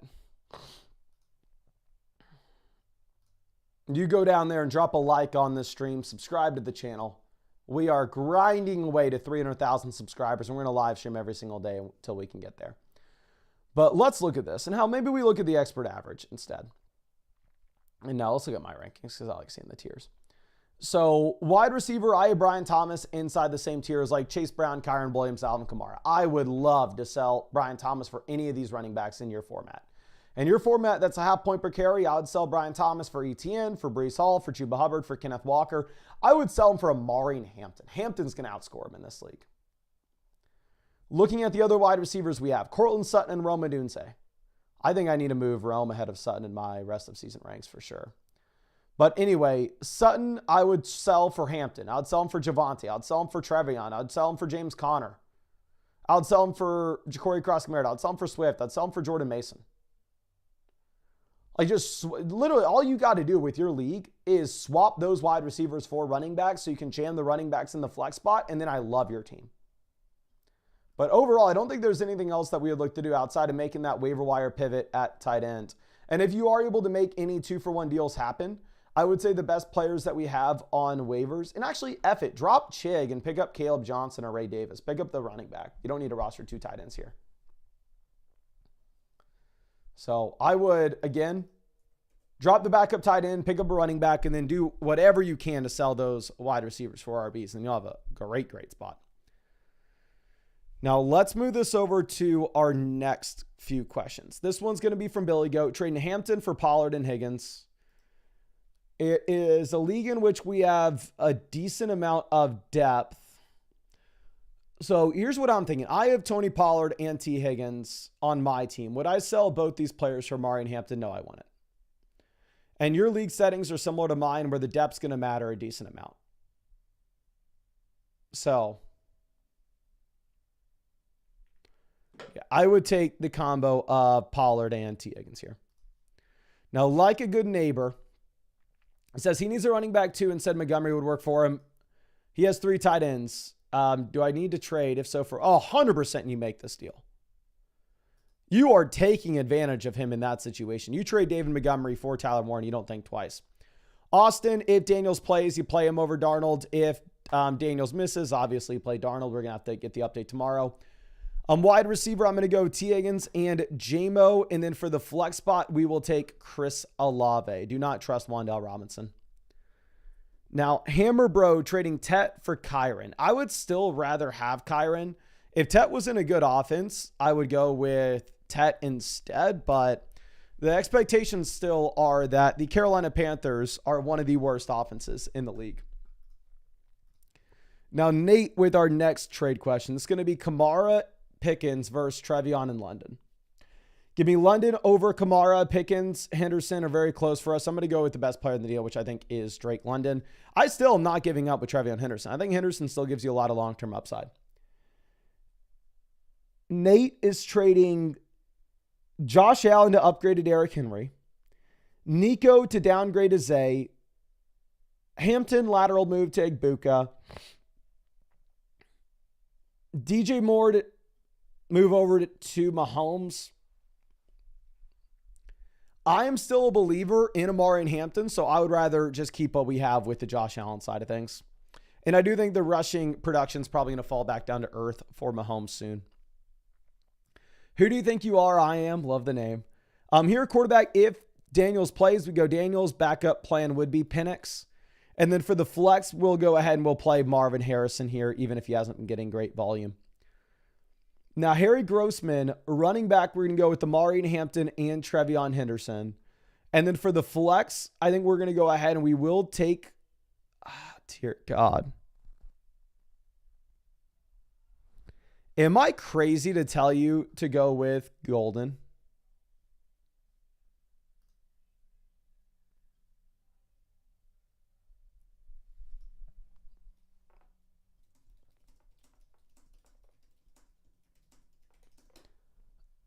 Let me pull up what the underdog pick'ems are right now. Can y'all spam the chat? Who would you rather start in your flex spot? Isaiah Pacheco, Khalil Shakir, or Matthew Golden? I'll show you what they've done so far this season. Pacheco through the first 2 weeks has scored 4.8 and 3.9 points. Shakir through the first 2 weeks has scored 12.4 and 2.2. Matthew Golden has scored 3.6, 1.5. So Golden's been the worst option. But with that in mind, you have the injury to Reed. Now you have the injury to Kraft. The Isaiah Pacheco underdog pick'em at the moment is higher, lower, 52.5 total yards. Shakir is higher, lower, 43.5, but obviously get the PPR aspect of this. So this is a half PPR format. So half PPR format. I'm going to go with Pacheco in a half PPR league. There's not a good answer here. There are only bad answers. Do not start Dylan Sampson, though. Dylan Sampson just played 28% of the snaps in the worst offense in the league. At least Pacheco's playing 50% of the snaps. Okay. Now, redemption with our next one. Quarterback, give me Caleb over Kyler. Caleb is a great play this week. And then down here for the flex, I will play Keon Coleman over like Booty and then these random running backs. I'd play... Actually, you have Ja'Cory Crosky-Merritt with no Eckler. Ja'Cory Crosky-Merritt, no role whatsoever last week. Gives you nothing as a receiver either. Full PPR format. JCM versus Keon's tough.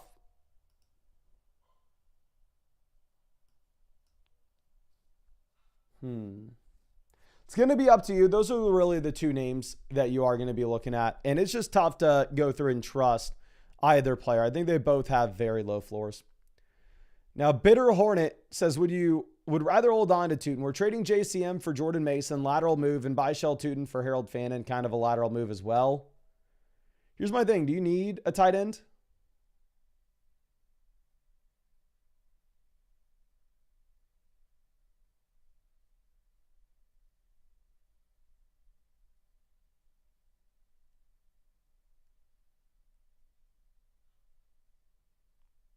Let me see something. What's our current tight end room? We have Tyler Warren. Like, Harold Fanta does nothing for us. So if you wanted to trade Ja'Cory Krosky-Merritt for Jordan Mason, go for it. But there's no reason to be trading for Harold Fannin. Tyler Warren was at practice today. It looks like Warren's going to be good to go. Okay, so let's go ahead and let's move over to our next one. I think that's Dynasty. So our next one's going to be from Z Millie. Here, quarterback, we're going to be going with Lawrence over Browning. Running back, give me Hampton over Judkins. And then the flex, give me Devonta Smith over Judkins. Judkins, horrible matchup.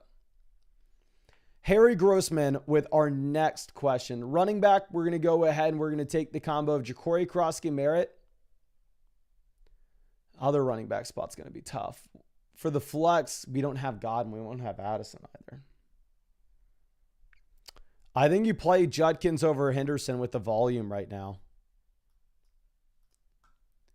And then when we look over at what we have when it comes to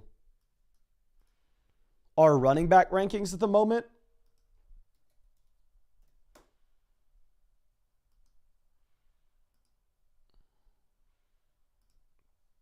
let me pull this up. Our running back rankings, scat versus, that's rest of season. I would rather have Henderson rest of season. I have them back-to-back at 33, 34. In my weekly rankings, I do have scat one spot ahead of him.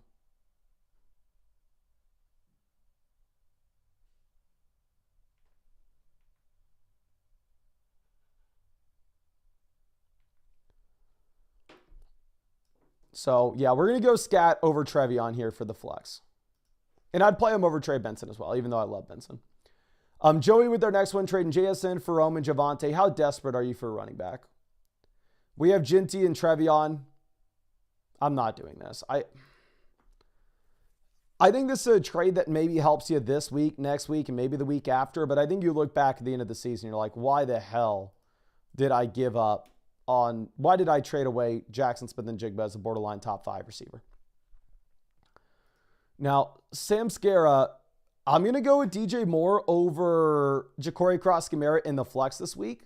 DJ Moore has been horrendous, but it's a really nice spot if you're going to be looking at what we have with the matchup against Dallas. Now, Itch Chavez is thinking about sending this over. What are your thoughts? I mean, yeah, it's a no-brainer. Ramondre Stevenson has a shelf life. Like, you are going to get Trevion eventually taking over. You're not even starting Ramondre Stevenson. So you're essentially trading like Worthy and like a handcuffed running back effectively for A.J. Brown. And I know technically Stevenson's not a handcuffed running back. Technically he's the starter over Trevion. Like, I understand that. But why I call him a handcuff, it's like, well, I'd never start him outside of a Trevion injury. Kind of say the same thing with Charbonnet. Charbonnet's playing more than Kenneth Walker right now, but I'm never going to start Charbonnet outside of an injury to Kenneth Walker. Okay, now Dreams with our next question. It says 2 wide receiver, 1 flex. Trying to sell Ibuka before it's too late. Yeah, I'm fine doing this if you want. 2 wide receiver, 1 flex. The depth at wide receiver is not going to matter much. Looking at what we have at receiver, we have Lamb, Nico, Ladd. So you're never playing Ibuka anyway. And now that you have the injury, let's go through. I need to maybe update Egbuka in my rest of season rankings with him missing back-to-back practice. Because if he's going to be missing time in the short term, like, yeah, I'd rather have Hampton over him. So I'm going to move Rice ahead of Egbuka in my rest of season rankings. Probably move Garrett Wilson over him as well. I think we move Egbuka down to wide receiver 23 rest of season.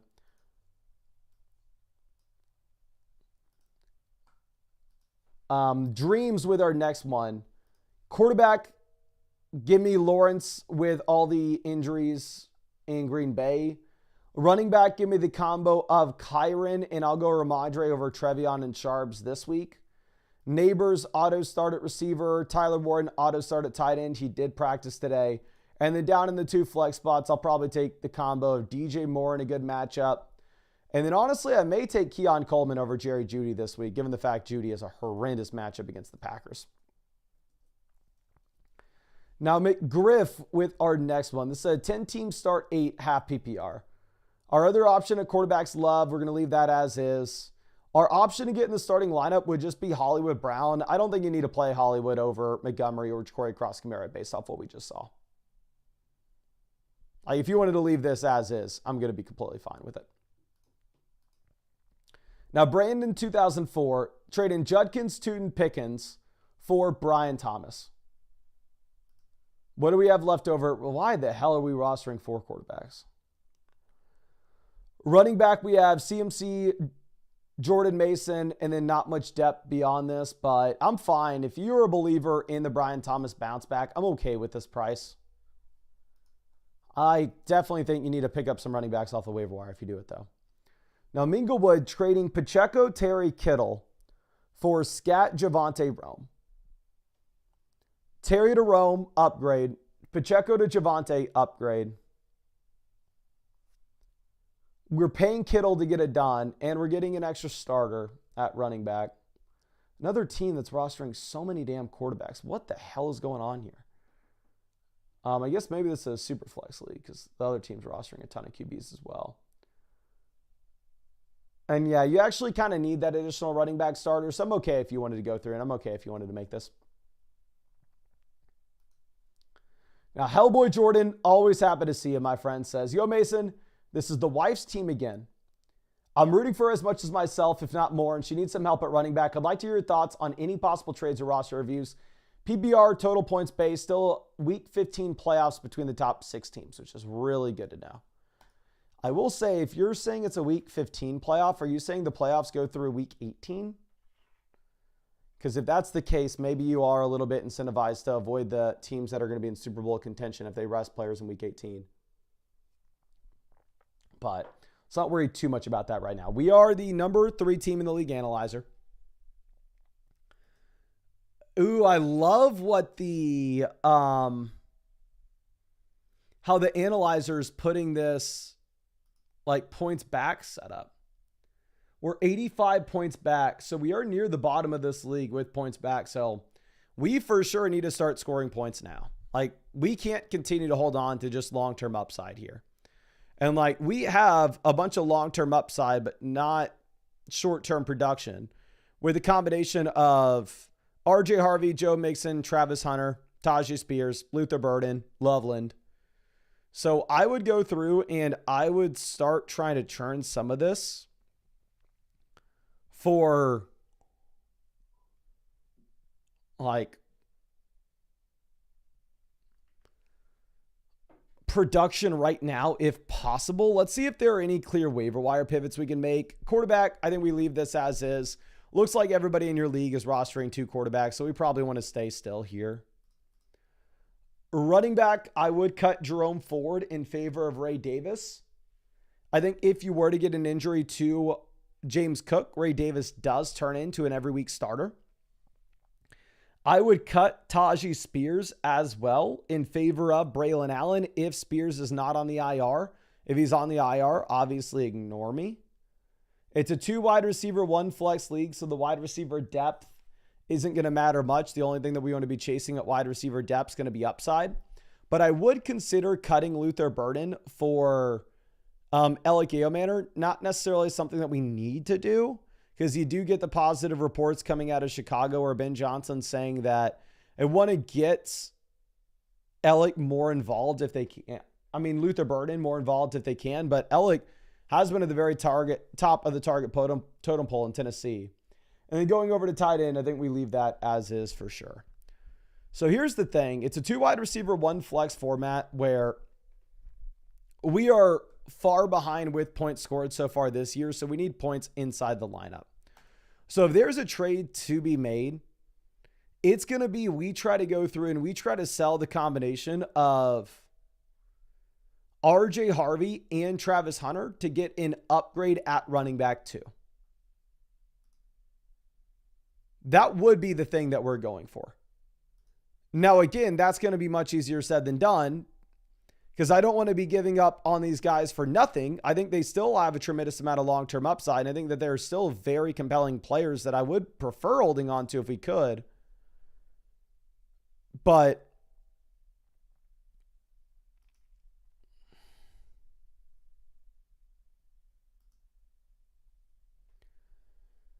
Like, they're just not producing for us right now, and that's what we need. If we were 2-0, I'd be trying to tell people to go out there and trade for these rookies.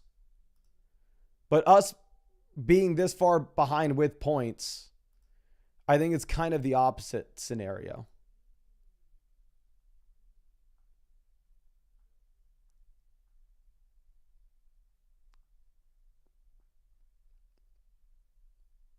Now,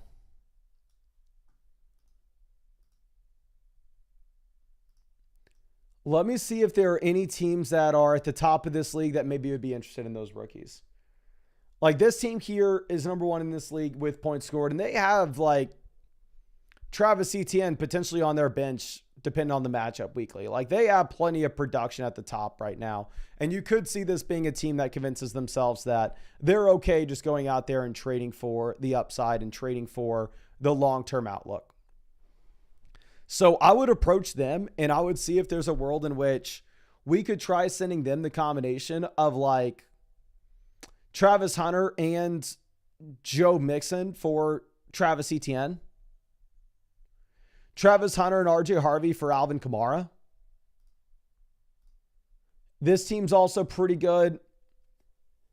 I would offer them RJ Harvey and Travis Hunter for Kyron Williams.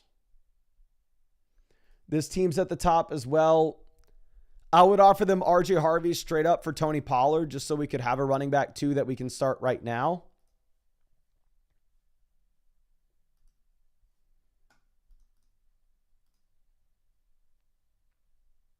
This team's far back like we are. This team's currently second. I would offer them that deal for Breece Hall. I think that's the trade if you're making one. Obviously, I for sure want to be making the waiver wire pivots. I'm hesitant to tell you to make a trade like that because, again, I very much am still a believer in Travis Hunter and RJ Harvey in the long term. I just think that this team maybe needs to focus a little bit more on the short term so we don't fall too far behind. But I really appreciate you here and really hope I was able to help you out in some way with this, my guy. And let me send you over some free questions here just in case you or your wife want to get some more help or clarify with anything. And my computer is on fire. God dang, touching that thing. It's hot. Let me see if I can close some of these windows right now. How many windows? I don't even have that many windows open. I literally had one window open outside of the stream. What's going on with Anyway, let's move this over to Blackfire. This says start sets. Here we need a quarterback. We're going to go ahead. We're going to play Goff. Actually, Bo Nix gives you some rushing upside, right? Let me pull up my ranks this week. And I wonder if let's turn the fan on. Make sure this computer doesn't catch on fire. Okay. So between Goff and Bo, like Goff's definitely been the better option so far this year. Goff dropped 34 points this past week, so he's averaging like 22 points per game. I have Bo ahead of him, though. I do still think that Bo has more rushing upside, but it's a tough matchup. I don't know. But sportsbooks are saying the Broncos should score as many points as the Lions. So let's go Bo.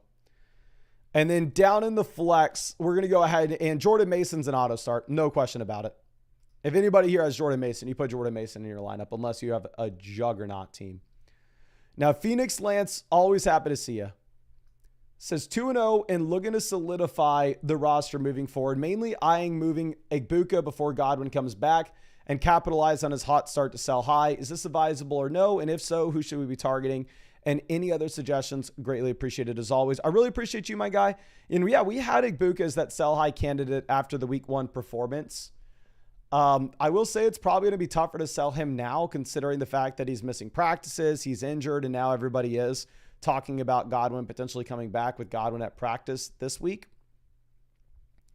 So it's maybe easier said than done to sell Egbuka right now. It seems like he has lost a lot of steam. But it is a league in which we can start up to 4 wide receivers weekly. So the depth here is going to matter. We're 2-0. And at the same time, we scored 252 points. So we are second in the league standings right now. I'm looking at the options that we have on the waiver wire currently. You do have Bo Nix out there. I would consider cutting Dak Prescott for Bo Nix. Not something that you have to do, but just something that we could consider. Going over and looking at what we have at running back, we have Rachaad White on the waiver wire. It's a league in which you can start 4 wide receivers weekly, so I'm okay if you wanted to hold on to Troy Franklin. I would say in general, Rachaad White's probably a good enough player that I would want to roster him if we could. It's just tough telling you to go through and cut any of these names. So maybe if we're just seeing the fact that you have good options on waivers, it does make us a little bit more inclined to try to make 2-for-1 trades and get some of these improvements inside the starting lineup. Like, your running back room's fine, especially if you can pick up players like Rachaad White for free. So realistically, what I would probably try doing here is I would probably try going through and actually trading away the combination of like Igbuka and a quarterback to see if we can get to a top 4 QB. Like maybe the Jaden Daniels injury opens the window where you could actually get a hold of Daniels.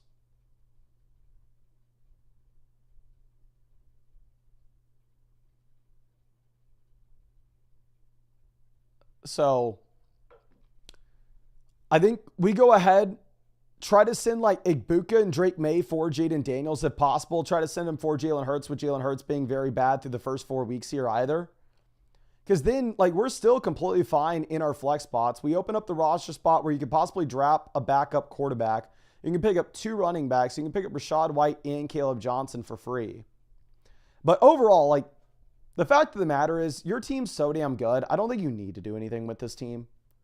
Like, Igbuka, I would be, like, whenever we include him as that sell high candidate, I was more so calling him a sell high option. If you're in, like, a league in which you only start 2 wide receivers and 1 flex. But if you're in a league where you can actually start up to 4 wide receivers weekly and it's a 12-team format,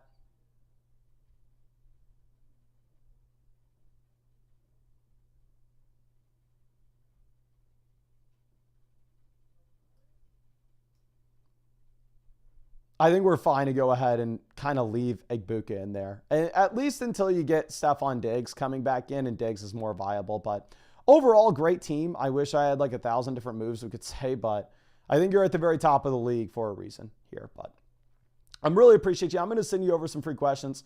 I know you've been with us for years. And again, I feel bad for not having much to tell you, but let me send you over those free questions in case you have anything you want to follow up with. Now, who's Ryan with our next one? This is a non-PPR league, so in the flex spot, we would opt to go running back. I would probably put Chuba over Pollard in the flex, but outside of that, yeah, we leave this as is. Now, Caveman Lawyer says, started off 0-2. Do we need to make a trade for a better wide receiver too? So 0-2, I would say that like Travis Hunter is expendable. Travis Hunter still has a tremendous amount of long-term upside, but if you're 0-2, you really do need to go through and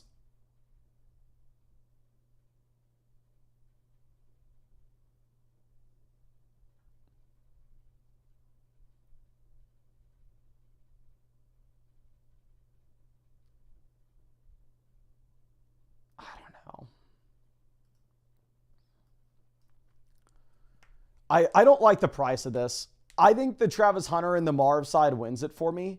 But I understand on an 0-2 roster, you wanting to go through and you wanting to get some value right now for Travis Hunter. Whereas if we are looking at him, realistically, this isn't a player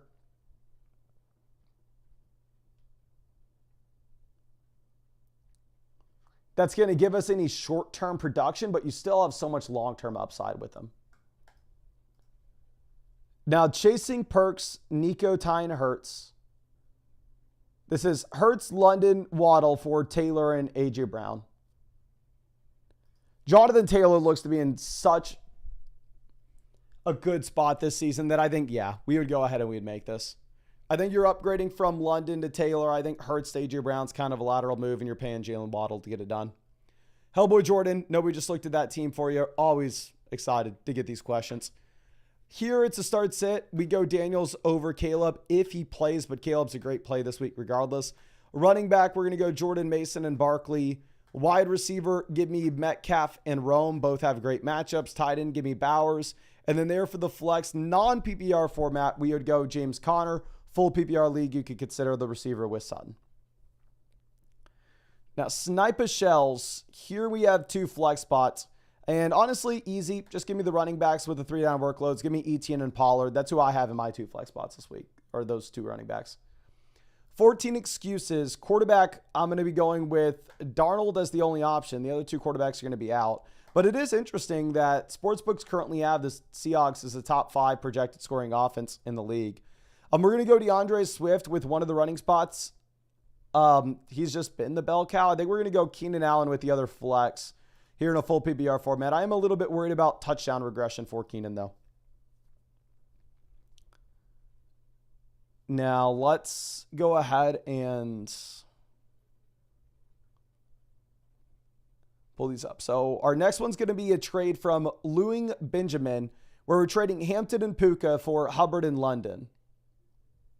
I would way rather have Puka and Hampton. Puka's in a completely different tier than any other player in this deal, and I'm not done with Hampton so far this year. Bitter Hornet says, is this enough to get it done? I would easily take the Jackson Smith and Jigba side here. I feel like you're selling Ja'Cory Cross-Camara as his ceiling if that goes through. It's your daddy Roberto trading the Seattle backs for A.J. Brown. It's tough. Wide receiver, we have Evans, Terry, Smith, Worthy. Running back, we'd have Bijan, Genty, Judkins. So I would say value-wise, the Seattle backs win this.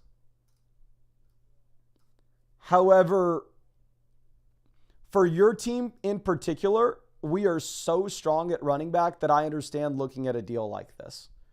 I would just hope to get a better wide receiver than A.J. Brown. But if this was the best price you could get, I understand it because of your team situation.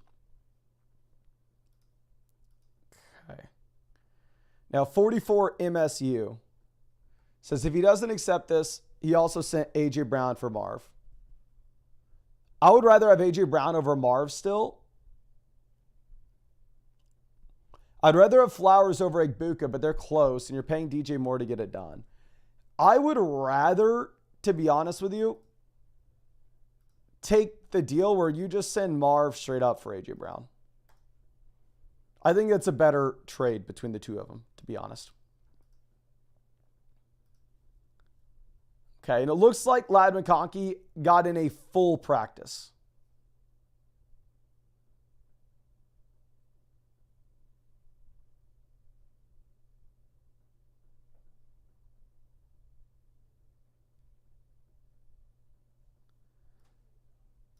So, Ladd McConkey looks like he's good to go this week. Now, Oppent, quarterback. If Daniels plays, gives me Daniels, but obviously it looks like he's going to trend to not playing. We're going to go Amari Hampton running back with Jalen Warren. Actually, no, we're going to go Warren at running back. And then down at the flex, I'll probably play Hampton. Like, I'm throwing in the towel with playing Trevion Henderson until we see otherwise. I'm throwing in the towel playing RJ Harvey until we see otherwise. But Amari Hampton's had the usage. He's had the snaps. He hasn't been good with them. But at least he's been out there at the very minimum. Now, Mark with our next question.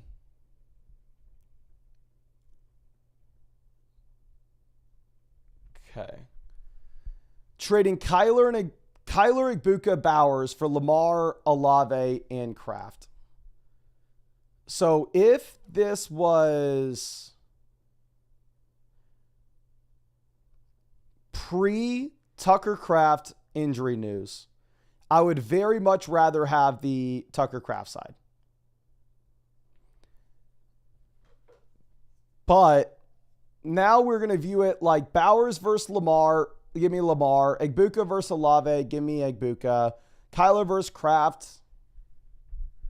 If Kraft is okay, you go with the Tucker Kraft side of this. Drinks with David says, Rappaport just said Kraft is fine. Let me see if I can find that.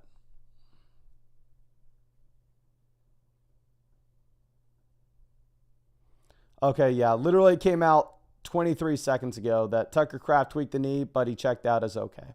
So in that instance, yes, go get that trade for Lamar and Kraft. Now, Call Me Dada coming through with our next one. Here for the flex, I'm going to go Hampton over Waddle. Dolphins project to be a bottom 3 offense in the league this week. Waddle hasn't been reliable at any point. Carter here at tight ends. Give me Kincaid over Ingram. And then for the flex, I'm going to go Scat over like Golden, Jaden Higgins. Like at least Scat looks to be the lead back in New York at this point. And you don't have horrible projections for the Giants offense as we typically do.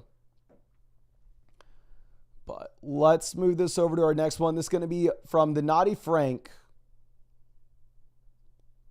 Here, if we were looking at getting somebody in the starting lineup, it would be Tony Pollard. I think you could consider putting Tony Pollard in over Sutton. But outside of that, we would leave this lineup as is. Bitter Hornet, always happy to see it. We're trading Ricky Pearsall for Rome Odunze. At this point, I think you would very clearly have Rome based off what we've seen so far this year. I hate injuries coming through. Wide receiver, give me Devontae Adams over Ridley and Myers. And then for the flex, Chuba Hubbard, Jordan Mason are both interesting, but the Vikings offense should be much better than the Panthers this week. So we're going to go Jordan Mason. But next team we're going to be looking at will be Minty Jimmy, but it looks like we just hit 600 likes in the stream. So we need to go through and we need to give away some free questions for people in the chat. And if you want to get those free questions, all you got to do is drop a like on this live stream and drop your flockfantasy.com username in the chat so I know who to send those free questions to. But this, and let's just send these out immediately. Fireball 28, thank you for hanging out with us in the stream. Let me see if I can find you on the site. And if so, we'll send over that free question. Fireball 28.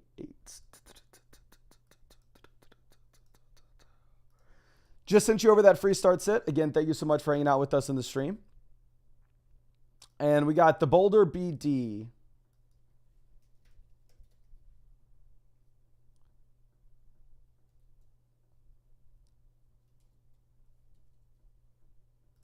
Just found you and just sent you over that free start sit as well. Again, thank you so much for hanging out with us in this live stream.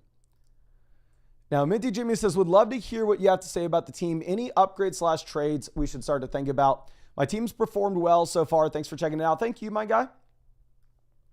So, looking at this, we are the number 7 team in the league analyzer. But we are number 1 in the league standings right now. We're 2-0, and we've scored the most points in this league.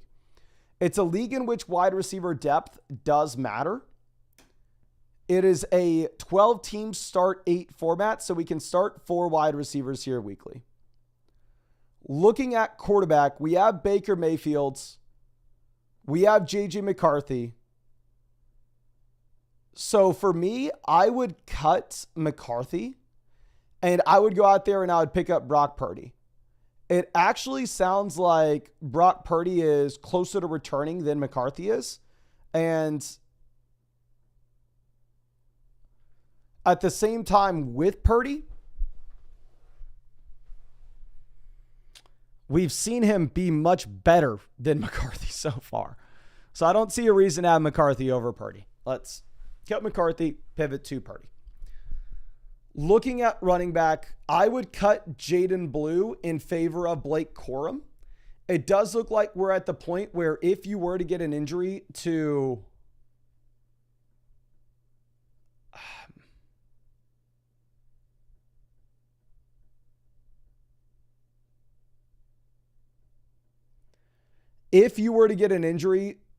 Kyron Williams, Blake Corum's probably the 1-for-1 replacement. Jarquez Hunter would probably get usage with the receiving work, but I mean, Kyron Williams doesn't even get usage with the receiving work right now. Now, wide receiver, we have Jefferson, Rome, Flowers, Pittman, Quentin Johnston. Absolutely love to see that. Tight end, we have Bowers and Hawk. Hawk's probably just good enough to have the roster spot still, but if we get one more week, like what we've had through the first 2, we probably cut Hawkinson. So yeah, cut McCarthy, cut Blue, pick up Purdy, and pick up Blake Corum. And outside of that, I love your team, and I think we leave this as is.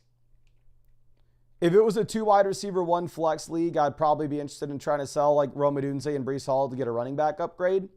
But with this being a league in which depth is going to be incredibly important, I actually probably would rather hold on to the additional starters. And I think we hold on to this team as it stands. But I really appreciate you and wish I had more for you. But again, you're the number 1 team in the league. And I think just the small waiver wire pivots will make that team even that much better.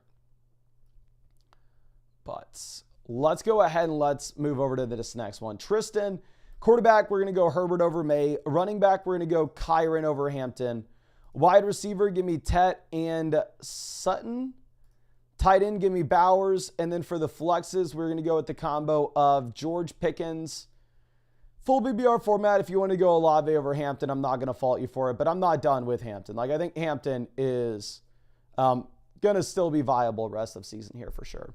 Andrew, trading Judkins and Waddle for London. I don't even need to see your team. This is London. It's not even remotely close. Nava here with the start sit. Running back, we're going to start Kamara. We're going to start ETN if Sharps plays, but we'll go Walker over ETN if Sharp doesn't. But honestly, you're going to play Kenneth Walker here in the flex regardless. Elias with St. Brown versus Baker Mayfield and JSN. Quarterback, you had Herbert, so I don't see why we did it. Like, is Baker Mayfield that much of an improvement over Justin Herbert? I understand that JSN and Amon-Ra St. Brown aren't looking like they're that far off.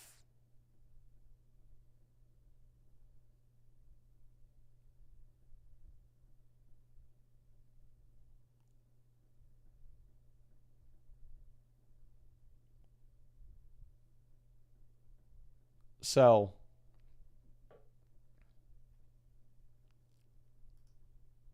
Elias says he already made the trade, so roster swap. Oh, so we had Baker Mayfield at quarterback. So if you only had Baker, then yeah, I completely understand going out there and getting... I'm sorry, if you had Burrow, I completely understand you going out there and making that deal. BK Keegs. We need 2 flexes. Our best wide receiver option would be Travis Hunter. Our best running back option would be Cam Scat. And then I guess our second best option, Shakir. So yeah, we're just going to go with the best options. We'll take the rookies. Scat looks like he's leading the backfield now in New York. And Hunter is in a disappointing situation so far, but it's not the end of the world.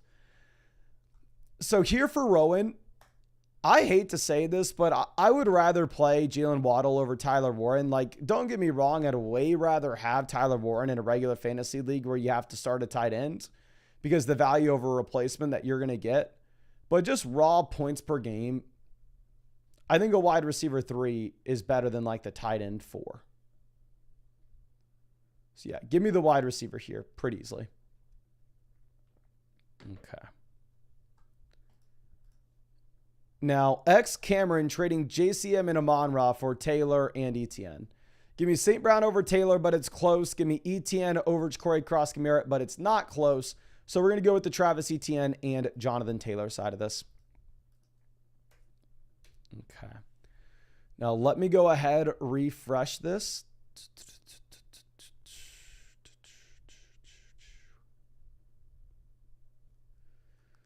Next questions that we have coming in from Josh Allen's anal penetration. Trading Achane for Genty and Chase Brown.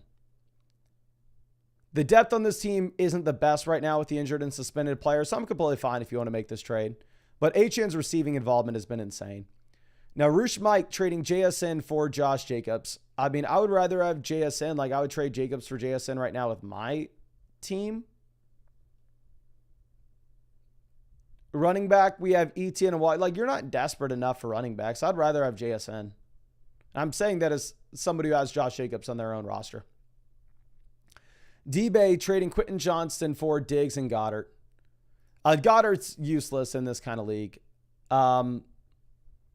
This is just going to come down to your personal preference. There's no winner on this deal. Like, I hope Quentin Johnston crushes Diggs rest of season. Again, I've spent more money on Quentin Johnston than any other player.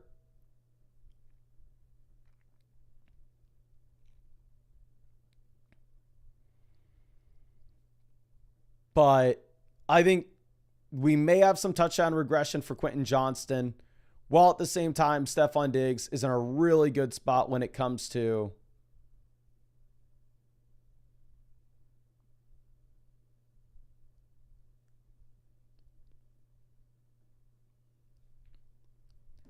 I don't know. He's going to expand that snap share as time goes on. There's not much competition in New England, so I'm fine with either one. Bitter Hornet trading JCM for Judkins and Golden. Golden's effectively is 0 at this point. Wide receiver, we have Higgins, Igbuka, London, Sutton, Pearsall. When are you ever starting Golden? I have JCM ranked ahead of Judkins just based off the offenses that they play in. If you want to make the deal, I'm not going to fault you for it. It's close. Tequila Whale trading Bucky for Rome and Javante. It's a 10-team, 2 wide receiver, 1 flex. Where a wide receiver room, we have Marv, Higgins, Ridley, Pickens. So I guess Rome hits your starting lineup, but I think Bucky is by far and away the best player in this. I'd rather have Bucky. Too easy with our next one.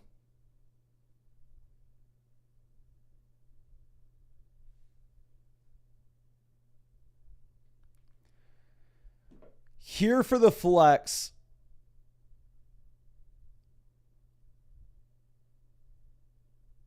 We have Terry or like Jalen Warren as the option. It's a full PBR format, so I'm going to go with Terry McLaurin. If Daniels were to miss, then you could pivot over to Jalen Warren. Now, Big Maze says, should we sell the rookie running backs? If you're selling him at an all-time low cost. Here's the thing. If you drafted rookie running backs to sell them 2 weeks into the season, why the heck? Like, you would need to put a rule on yourself to never draft a rookie running back ever again. So,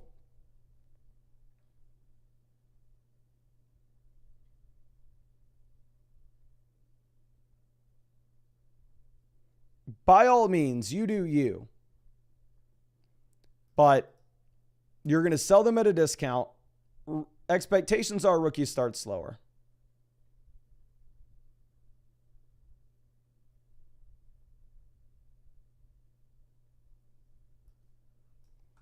And then here for the flex, I would go with Ja'Cory Cross-Gamera over the receivers.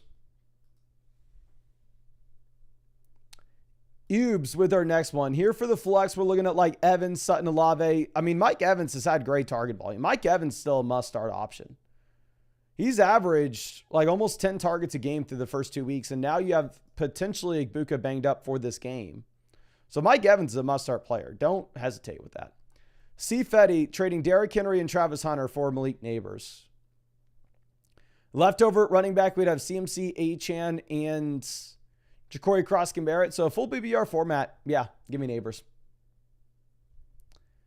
C. Fetty says, hey, Mason, just made a trade where I traded Derrick Henry and Travis Hunter for Malik Neighbors. Was wondering if I could do anything else and if that was a good move with our team structure. Like I said, I did like that trade for you. I would rather have Neighbors, and we're the number 1 team in this league now. Let me send you over some free questions just in case you wanted to update this with anything else that maybe changes. So this is a 2 wide receiver, 1 flex league. So the depth doesn't matter much. And I'm assuming that the trade hasn't officially gone through yet, which is why we still have Travis Hunter and Derrick Henry on the squad. But after this trade goes through, you're going to have the combination of Jalen Hurts for the elite quarterback, CMC, Devon Achane for 2 elite running backs, Lamb and Neighbors for 2 elite receivers. We'll have Tet for the flex, Igbuka on the bench. We'll have Ja'Cory Cross-Gamera on the bench as well. So this is an incredible team.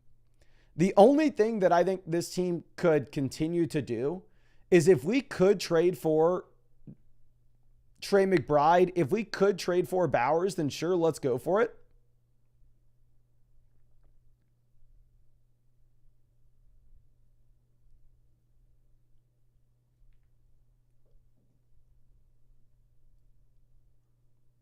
But here's the thing. We already just traded away that. We already traded away that additional wide receiver that we had, right? To get the elite upgrade to Malik Neighbors at the wide receiver position. So, like, I'm going to send an offer. Hey, I'll give you Tet McMillan and Harold Fannin for McBride. I'll give you Tet McMillan and Harold Fannin for Bowers and see what they say. We've scored 240 points. We're like in the middle of this league with points scored. But at the same time, post-trade, you have by far and away the best team in this league, and it's not even remotely close. So the only thing that I think we could possibly say to do with your team at this point would be to go out of your way and try to trade for the elite level tight end. But again, that is much easier said than done. But I wish I had more for you. I wish I had a bunch to tell you here, my guy. But in reality, you're just in a phenomenal spot.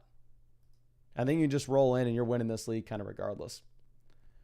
Now, Bitter Hornet with our next one. Trade Nagbuka for A.J. Brown. I'd very clearly rather have A.J. Brown.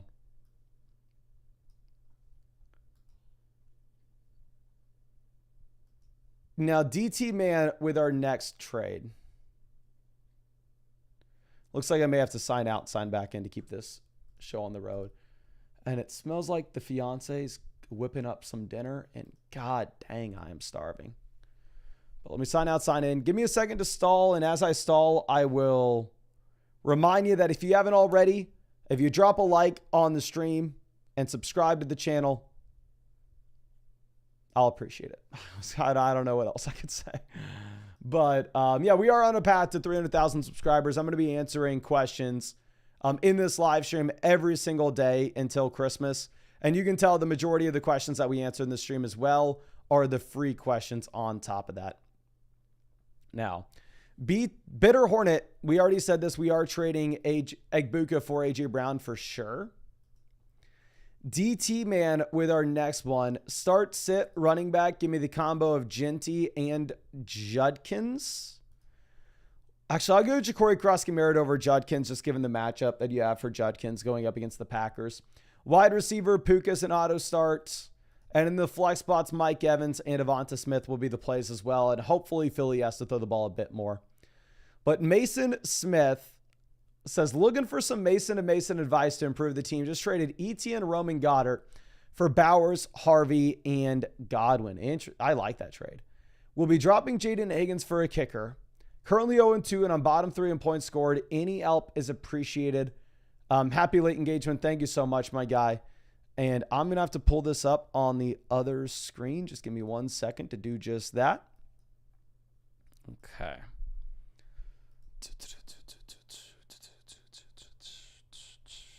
Let's go to advice.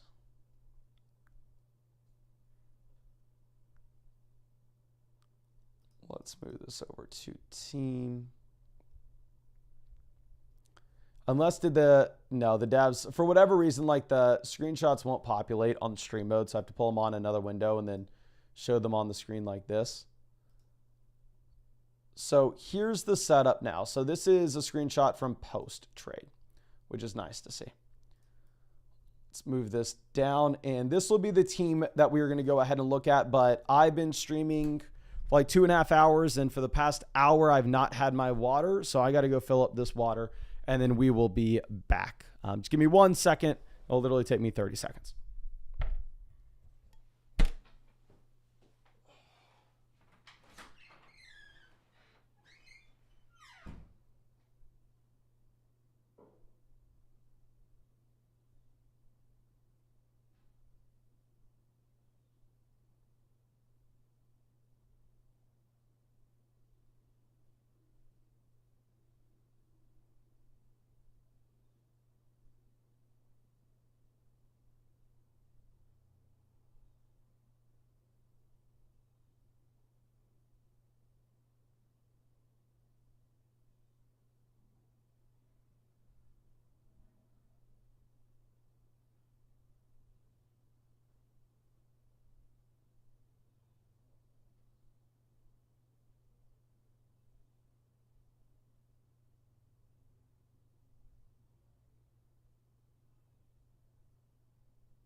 Okay, we are back. That should be our last break of the stream.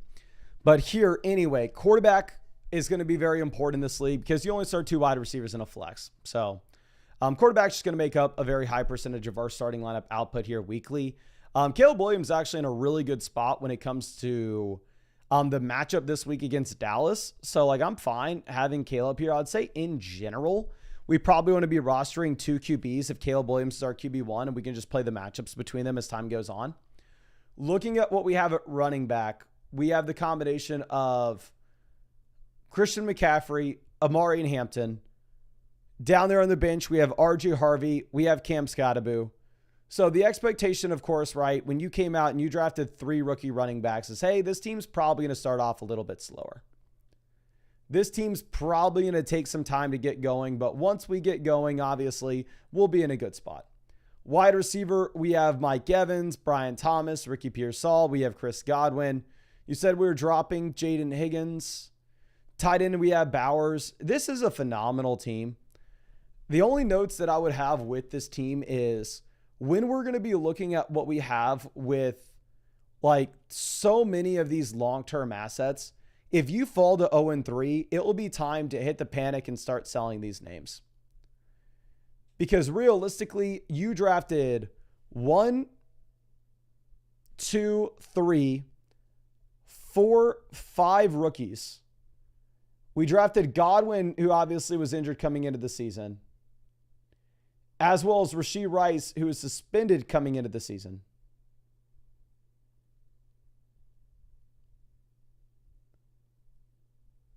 So the expectations should have been this team's going to start very slow. It, of course, doesn't help that Brian Thomas turned out to just be the most disappointing wide receiver through the first 2 weeks of the season that we had in fantasy, and he was on our team. But I think that you're in a fine spot for now, and the only thing that I would be looking to do probably is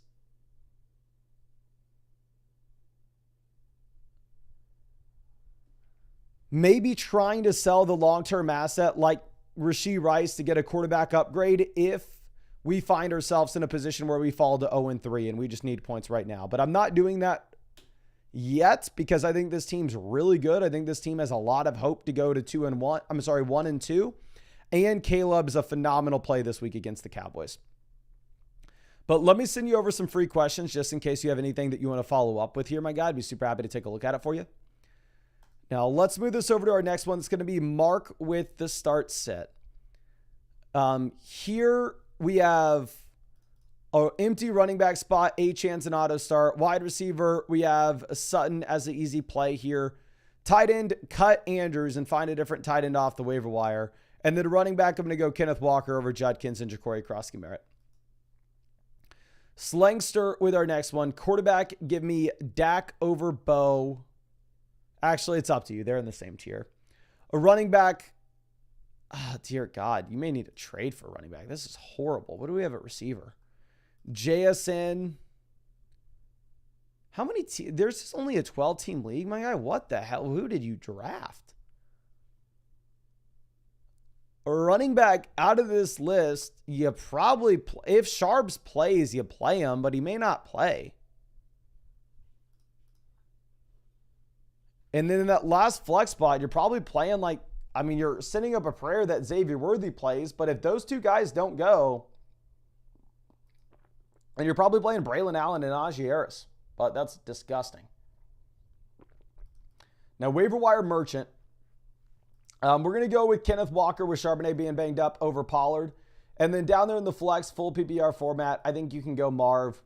Marv's going to be the upside play, but if we are looking at the floor, Tony Pollard gives you an incredibly high floor because, again, you're looking at a running back that's had back-to-back games with 88% of the snaps.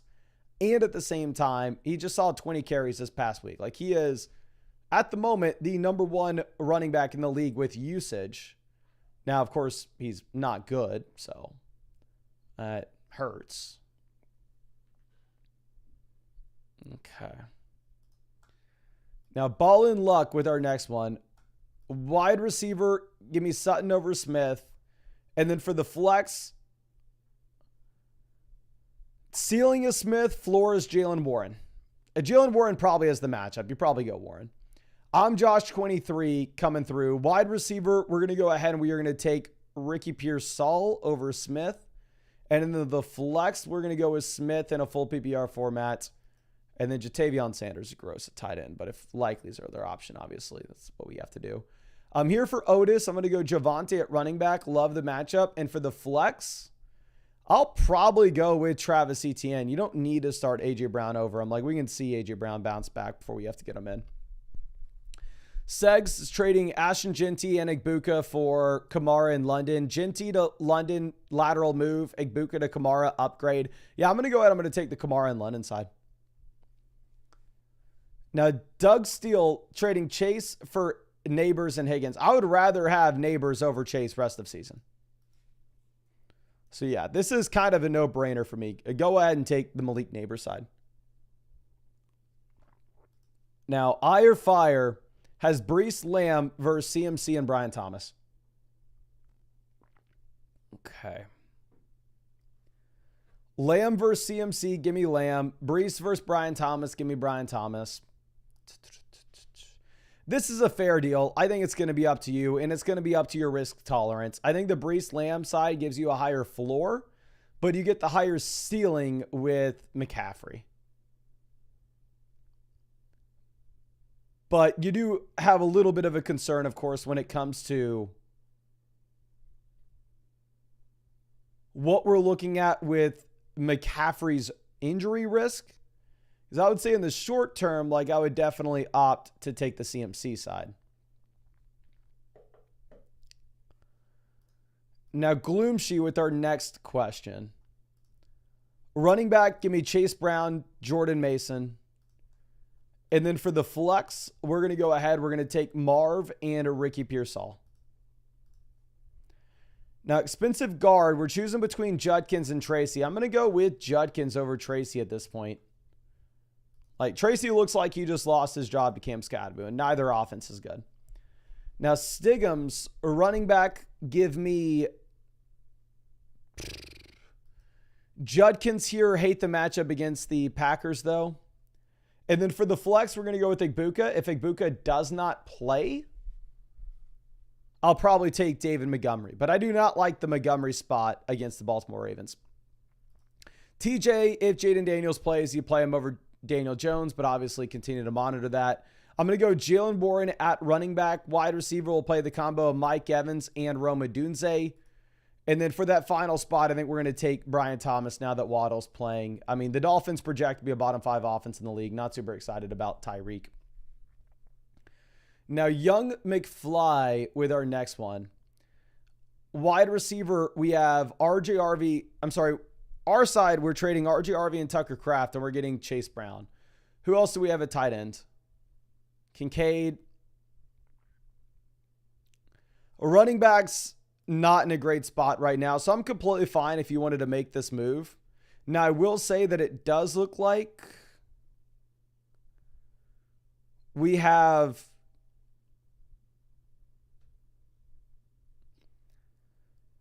Tucker Kraft healthy, and the knee injury wasn't something that we really needed to be concerned with.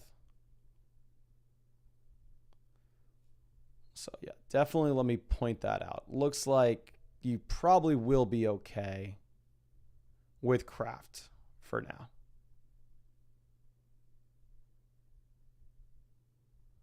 Okay.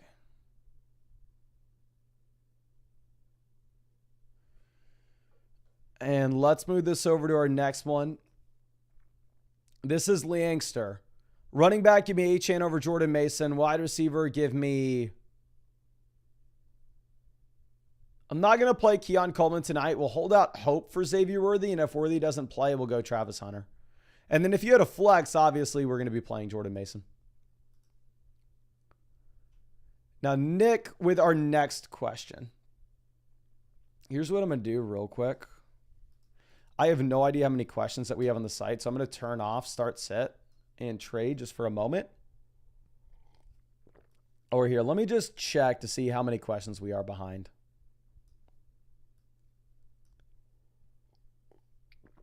because I can't afford to fall as far behind as what we have in the past. Again, we're streaming for probably a total of 5 hours today, if you're including the stream after the game. Got out 2 videos. I'm doing the absolute most that I can, answering the most amount of questions as I can, but sometimes we're just going to have to turn these off to make sure that we stay on top of them.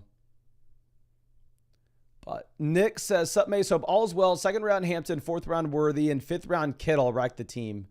I will say, getting Kittle in the 5th round, tremendous value. Obviously, didn't turn out well, but what's the move to get back on track? I'm lucky to be 1-1. Appreciate it, brother. Longtime viewer here. Really appreciate you, my guy. We are still 3rd in the league analyzer. Now, we are near the bottom of the league when it comes to total points scored. But obviously, a lot of this has to do with just, we have the long-term upside of Hampton, long-term upside of Judkins, long-term upside of Kittle. And then impressive to know that we've even won a game with the injuries with the rookies and with Brian Thomas.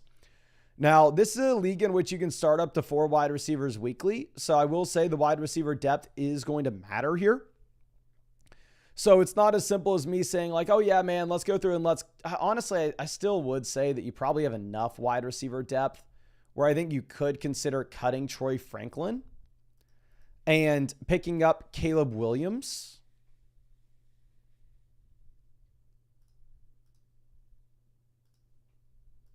So I would probably cut Franklin, pick up Caleb, and play the matchups between Caleb and Bo Nix going into the future.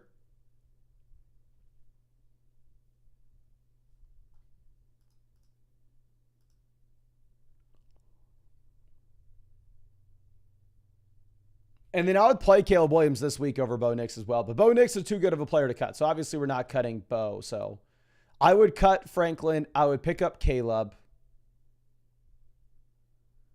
Looking at running back, we have the combo of Bijan, Amari, and Hampton. Judkins RB3. We're 1-1, so it's not time to panic with these rookies. And I still have a ton of faith, to be honest. I still think that Hampton's going to be okay. And Judkins clearly is taking over as a starting running back in his own backfield as well. Going over to receiver, we have Brian Thomas, Igbuka, Xavier Worthy, Diggs. So like, I would not make a trade right now. Your lack of skill positional depth would terrify me if we were 0-2, because I would say, you know what? You're falling too far behind. You need to go out there and you need to make a play right now. But if we're 1-1, then we're maybe okay for the time being. I would leave this team as is. I would cut Troy Franklin. I would pick up Caleb Williams. I'd play Caleb this week. I like your roster construction. Obviously, it's a team with more long-term upside than short-term production. But I don't think we need to panic there. I think you're going to be okay.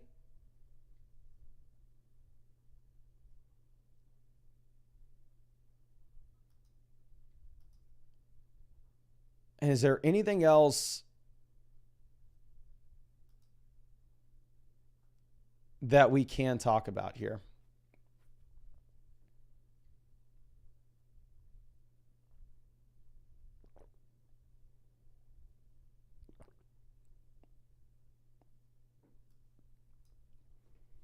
I think it's probably it. I like your team a lot. I think you just got to stick with it. If you were 0-2, I would try to sell Kittle and get points in the lineup right now, but I think the rookies are going to get better. I think Worthy's coming back soon, and I think Diggs is expanding his snap rate. So I actually want to leave this team as is, minus that one small waiver wire move, but really appreciate you and really wish I had more to say for you here, my guy. But let's refresh this. And we just turned off start sit and trade questions on the site entirely so we can catch up with everything here. So we're going to catch up with all the questions and then we'll turn them back on, but I want to stay on top of things. Carson trading Chase for Brees and A.J. Brown. This is a 12-team, 2 wide receiver, 1 flex, where we have ETN and Hampton in our starting lineup with the upside of, you can't do this. I think the Jamar Chase side's a winner. I mean, don't get me wrong, am worried about Jamar Chase with no Joe Burrow, but I would still rather have Chase here for sure. Okay.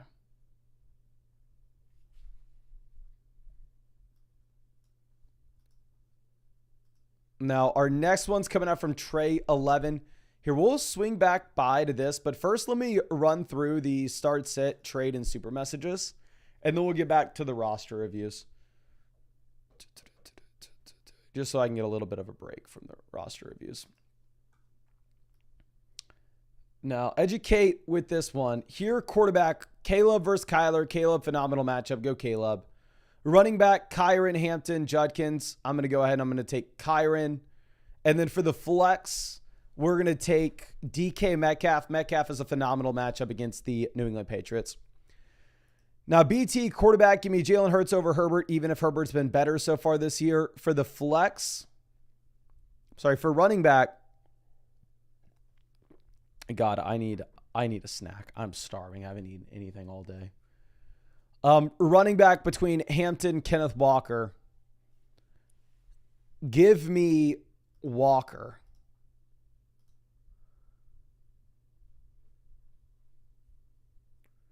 And then for the flex, we're going to go Sutton for sure. And honestly, F it.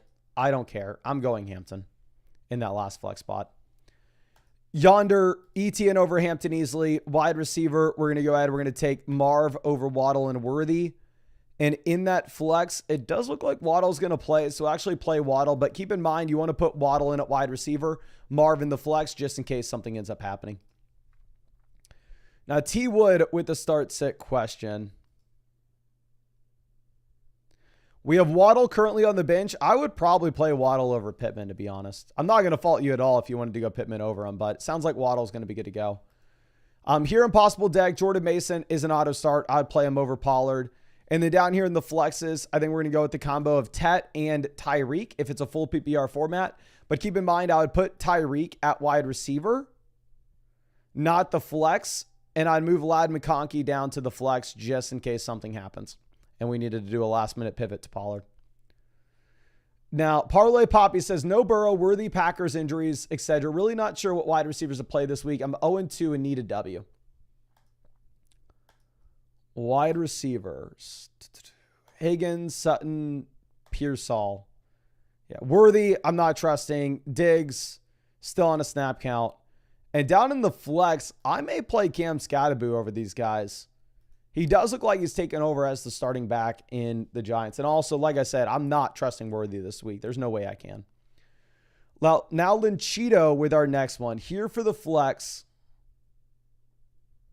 I'll take Brees over JCM and the wide receivers.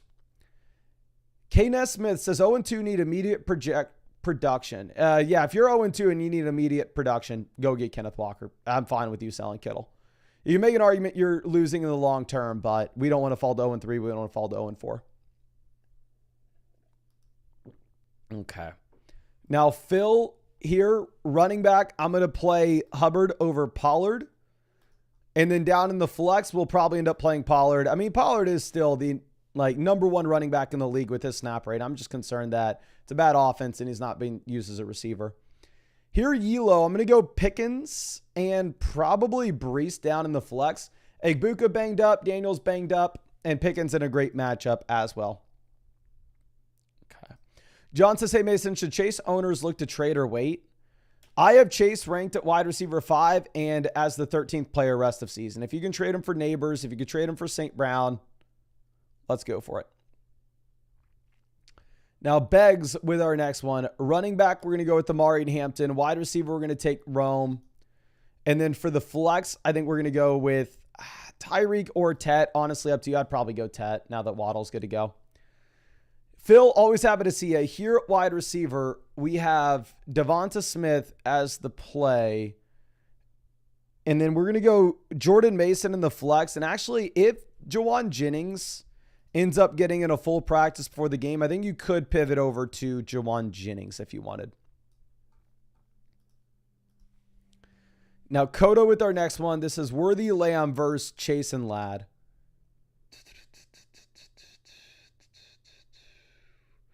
I'd rather have Lamb over Chase. I'd rather have Ladd over Worthy.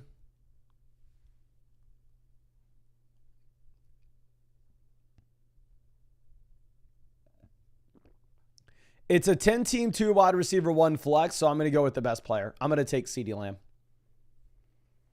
Lemonade Larry here at wide receiver, looking at Igbuka versus Ao Manor. If Igbuka plays, we'll go with Igbuka. If not, you can pivot to Ao Manor. But yeah, I would rather play a banged up Igbuka. Big DB is trading Brees, Travis Etienne for Trevion and Bucky Irving. I'm going to go ahead. I will take the Bucky Irving side of this. Now, Jesus Herardiez is trading Jalen Warren for T. Higgins. Yeah, give me T. Higgins. I think eventually Jalen Warren will not be startable in Pittsburgh. I think he's good this week, though, given the matchup. And now, J.Q. Nails, we're going to go Jawan over Harold Fannin. Hate the Fannin matchup. Love the Rome matchup. Play him in one flex spot. And then full BBR format, I would play Ramondre over. I'm sorry, I'd play Olave over Ramondre. Now, Nick Sava, here we need two flexes. Give me the combo of Pickens and then Jalen Warren. Again, Jalen Warren does have a really good matchup against the Pats. D4MW, quarterback, give me Kyler over Goff if it's a 4-point passing touchdown league, 6-point passing touchdown league, give me Goff. We're going to go with Devontae Adams at wide receiver, and then we'll play Travis Etienne down in the flex. Nick Savas says, hope you're well. This is after the Devontae and Bill for Jameson trade. What are we thinking? Here we're going to go Kincaid over Goddard, and then in the two flexes, we're probably going to go with T and JMO. I hope I'm wrong. I hope Quentin Johnson crushes one of these guys, but I do think we get some touchdown regression for the big Q. Machine Gun Cuddy here for the second flex spot. Plan A would be Igbuka in a full PPR format, but I do think that plan B is probably a pivot over to Amari and Hampton if Igbuka does not play, because again, we do not have that guarantee. Now, Machine Gun Cuddy with this next one. For the flex, we have, I think we just answered the same question, right? Yeah, we go Igbuka and Hampton if he doesn't play. Now, Chibez here. Quarterback, give me Caleb over Bo Nix. Caleb, the best matchup you could possibly ask for in the league this week. And we leave the rest of the lineup as is. Now, Miserly Hovercraft, wide receiver. We're going to go ahead. We're going to take probably Keenan. I am worried that we get some regression with the touchdowns for Keenan, though. And then down in the flex, full PPR format, I honestly kind of want to tell you to go Waddle. But Waddle banged up. I don't think we can treat Waddle in the rankings the same way that we otherwise would. Looking at what we have with Ja'Cory Cross-Garrett and J.K. Dobbins this week, I would rather have JCM for sure rest of season. But Dobbins, I have them ranked back-to-back at RB26 and RB27. So it is going to be very close, and it is going to be up to you here. I have Ja'Cory Cross-Garrett one spot higher, but if Daniels doesn't play and you think the offense is going to be worse, then maybe you go ahead and you pivot over. But looks like we are 2 more likes away from hitting 800 likes on the stream, so once we hit 800 likes, we're going to be giving away some free questions. All you got to do to get those is, again, drop a like on the live stream. Make sure you're subscribed to the channel. And then drop your flogfantasy.com username in the live chat. Now, looking at Pancake, trading Caleb Walker, A.J. Brown for Jordan Mason and Jamar Chase.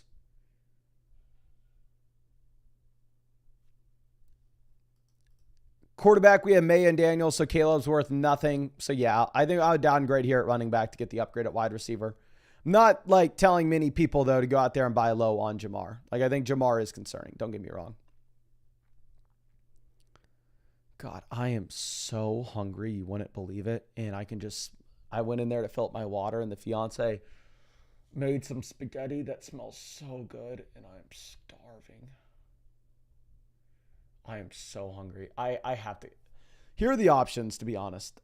The options are, like, my mind right now is screaming, you need to end this live stream and you need to go eat. I do not want to do that. I want to stream all the way until kickoff so we can answer as many questions as possible. But I need some food in my system right now, or I'm gonna end the stream. So I'm gonna run into the kitchen and see if I can find a quick little snack, and then I'll come back with that said snack.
We are back. Let me eat real quick.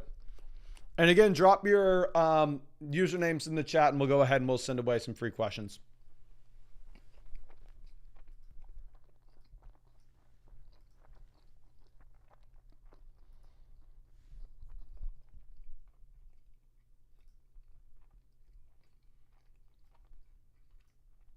God dang, that was so good. I needed that more than anything. We got Chelsea fan. Let me send you over a free start sit. Again, thank you so much for hanging out with us in the stream. Just found you on the site and just sent you over that free question. And then we got Dude, It's Devin. I feel like we see you out here a bunch, but let me go ahead and send you over a free question. So just sent that your way. Again, thank you so much for hanging out with us on this live stream. And now let's keep ripping these. So KG Freeze here. Tight end, we have no option but Hunter Henry. Jordan Mason's an auto start, and we're going to go Ted McMillan in that last spot, especially in a full PPR league. Now, Cosby trading Tyreek and Njoku for Sam Laporta. I'd rather have Tyreek over Laporta. Like, Laporta in a game in which the Lions scored like 50 points, had 26 yards. I'm not that excited about Laporta right now. I'd rather have Tyreek. LedX, quarterback, give me Daniel Jones over Lawrence. For the flex, we're going to go ahead and we're going to play Tyreek Hill, probably. But keep in mind, since he plays on Thursday, I would probably put him at wide receiver and move Puka down to the flex just in case anything happens. But Willie coming through, we're going to go Justin Herbert over Daniel Jones. Don't love the matchup, but if one of these quarterbacks was going to regress, I'd bet that it's Daniel Jones rather than Lawrence. We're going to go Kyron Williams over James Conner for sure. And then for the last flex spot, I would say typically we're going to go Igbuka here in a full PPR format. But I think you can take James Conner instead, given the Igbuka injury. And here's what we're going to do. I'm going to turn back on the ability where if you have one of those free question vouchers, you can send them on the site. Looks like that's still turned on regardless. Oh, actually, no. Turn that on. Okay, so if you have a free question voucher, you can send them in on the site. You can't purchase a start sit question. You can't purchase a trade question. But again, if you have the vouchers, whether you got the season pass and that's how you have the vouchers, you want them on the live stream, or you are an annual mother flocker and that's how you have the vouchers, kind of regardless, you should be able to send in a question. Now, nickel pickle, running back, give me Trev over Harvey. And then for the flex, we're going to go ahead and we will take probably Keon here, but Keon and Hunter are extremely close. Lance trading Hurts, Higgins, Smith, Igbuka for Mahomes, Anderson, JSN, and Tat.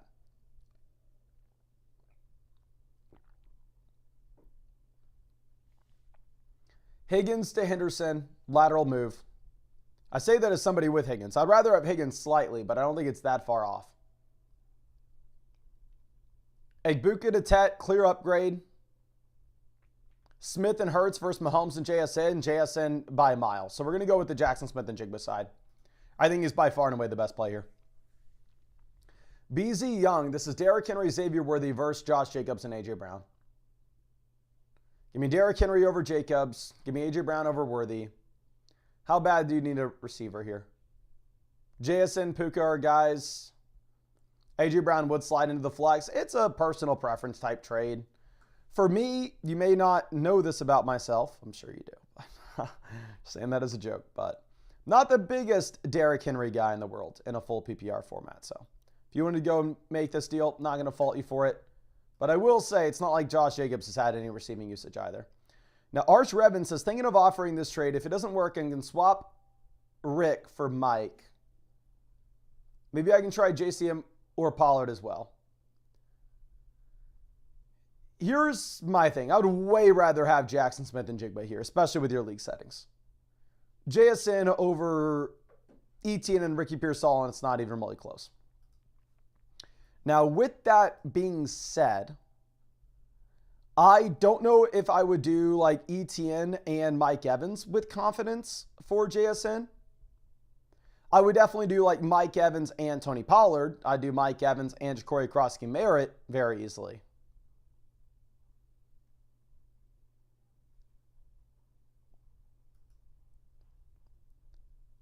But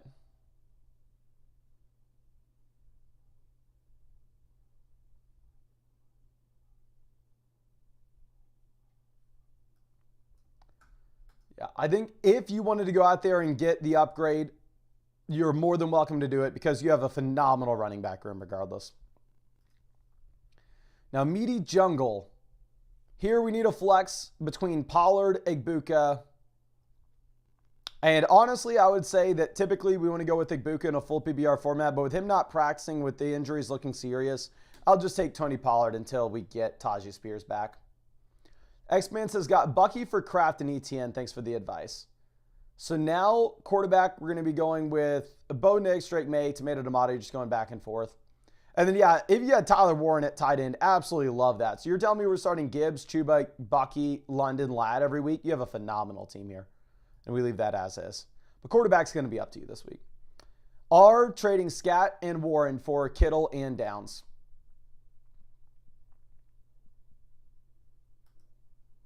Running back, we're starting CMC and Javonte. Wide receiver, we're starting Puka, Sutton. We have Terry in the flex. Your running back room's good enough, or if you're 2-0, I'll go ahead and I'll get George Kittle here. If you're 0-2, it'd be a tough player to buy, though. Ton's coming through. He is 0-2. Caleb, great start this week. Running back, we're going to go Bucky. I'm going to still play Hampton over these other RBs. Wide receiver, give me Tet. Give me Jamo with the Daniels injury.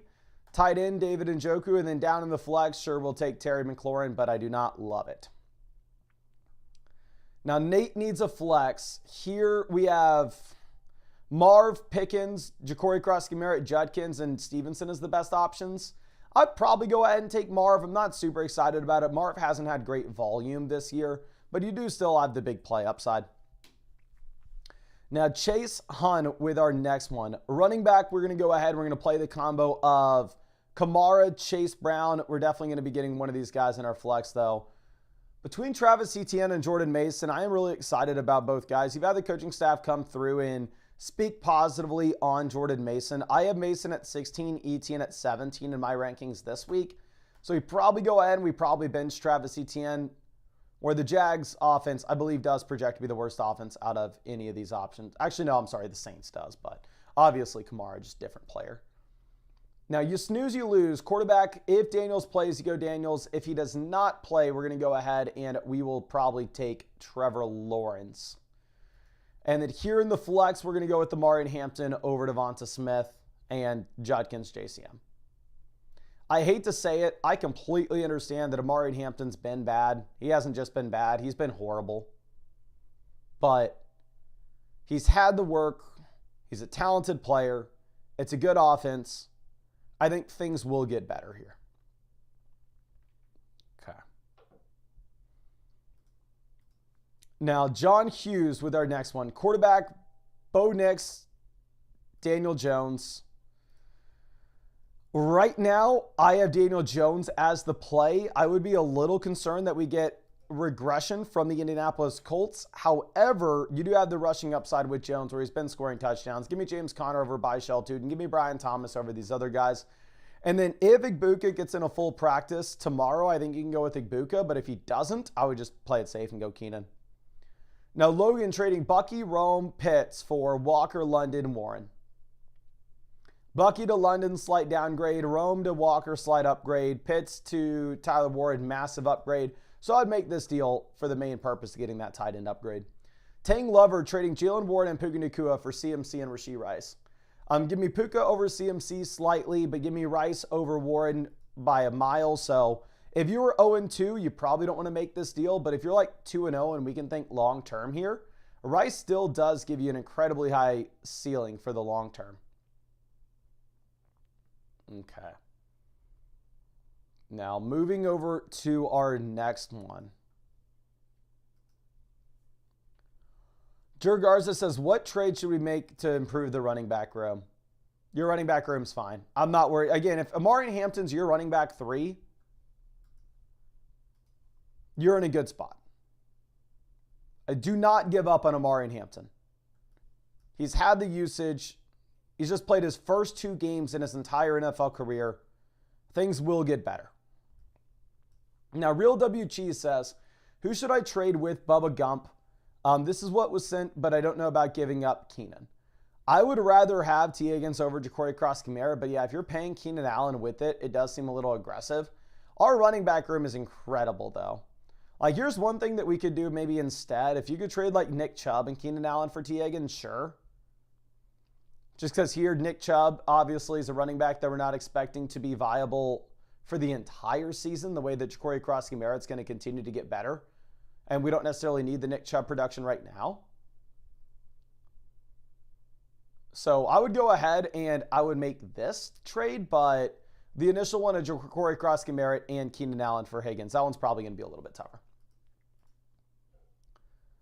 Now let's look at this one. Mace Ninja. Here for the flex, Jordan Mason's the auto start. You play Jordan Mason over Judkins, Hunter, Igbuka, Sutton, and Charbonnet. They're already telling us that he's just going to get the 3-down workload and he's going to be used as a bell cow. Now, Real W Cheese coming in with the start sit. Here, running back Jordan Mason, Kenneth Walker are both compelling plays. If Charbonnet is good to go, we play Jordan Mason. If Charbonnet misses, you go Kenneth Walker. And then down in the flex, we will go with Roma Dunze over Kenneth Walker. However, again, if Charbonnet were to miss, you'd pivot over to Walker. But Roma Dunze is in a phenomenal matchup and a phenomenal spot against the Dallas Cowboys defense here. Now, Tomeka with our next one. Quarterback, give me Mahomes over Goff, given the rushing ceiling. Running back, Kyron, Jonathan Taylor, easy starts over Henderson. Wide receiver, give me Chase. And probably Ricky Pearsall. Tight end, give me Ferg over Ertz. And then for the flex spot, oh, I hate this. You probably play Josh Downs.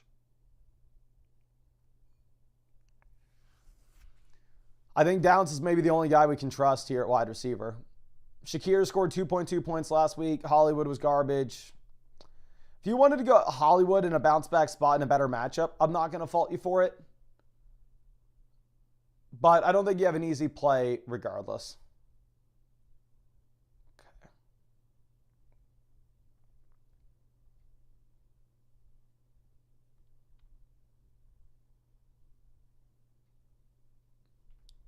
Now let's move this over to our next question.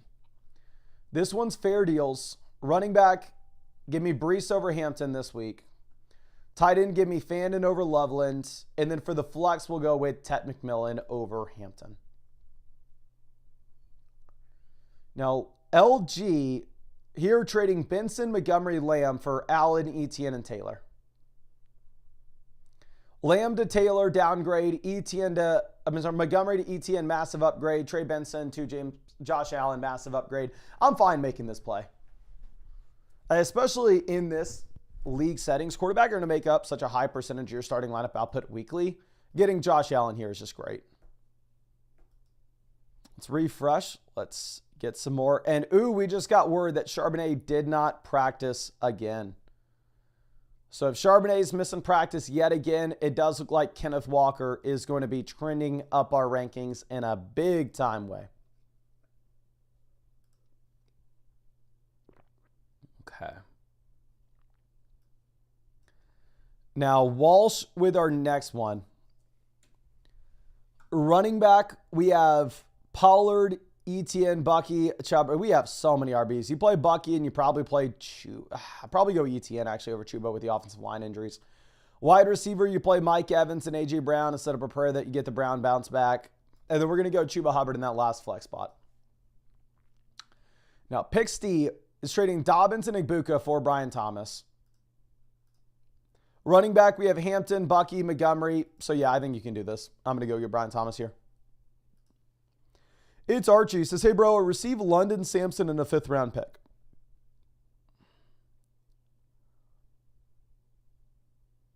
This is like, it doesn't matter if this was a redraft league. It doesn't matter if this was a dynasty league. Drake London's in a completely different tier than Adams going forward. So this is the Drake London side, and it's not close regardless. You for sure want Drake London here. Now, Rich Porter with our next question. This is Benson and Chuba versus Henderson and Evans. Give me Henderson over Benson. Give me Evans over Chuba. So I'm probably going to go with the Henderson and Evans side. Again, I like the idea of buying these rookies at these dirt cheap cost. Like, two things can be true at the same time. Trevion Henderson probably shouldn't have been a 4th round pick.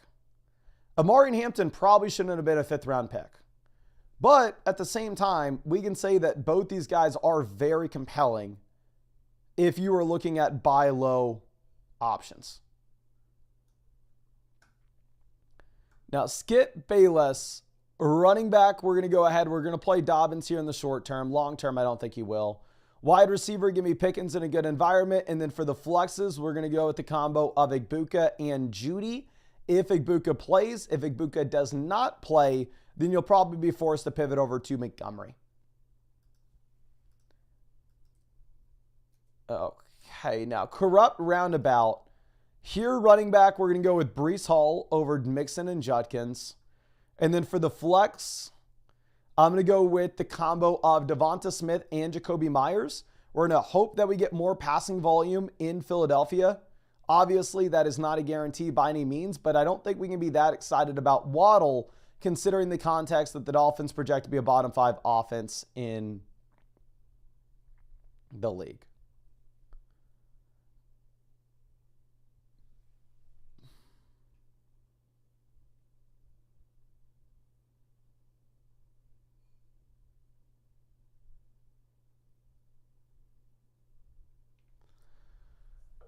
Let's go ahead and let's get to the next one. Cheddar, I'm going to go with Jordan Mason if Charbonnet plays, but it looks like things may be trending in a way in which Charbonnet misses, which in that case you would want to play Kenneth Walker, but we're going to play Walker in the flex spot anyway. Play Walker in the flex, and then here at wide receiver, Higgins with no Burrow, Debo with no Daniels, Igbuka banged up himself. If Igbuka plays, I probably go in his direction. But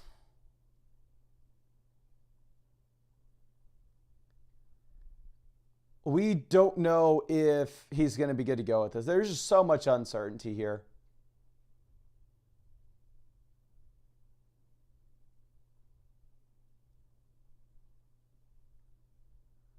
Trying to think realistically.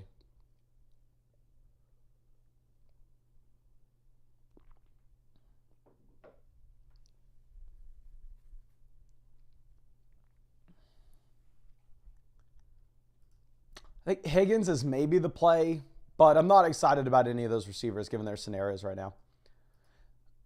And we're going to give away the additional free questions at 1,000 likes, and we're going to give them away to multiple people. So, again, hit the like button if you want those free questions and subscribe to the channel. Now, Hertz mode with our next one. Here for the flex, we have JMO and Igbuka as plan A, plan B. If Igbuka does not play, I'd probably pivot over to Travis Hunter. I mean, Judkins is taking over as the starting running back in his backfield, but at the same time, we could say that, like, you're going up against the best defense in the NFL and you're in the worst offense in the league, so I wouldn't want to play any Cleveland Browns this week. Very similar to what we said last week. Now, to one and only says, need help. I'm 0-2, and we need a dub.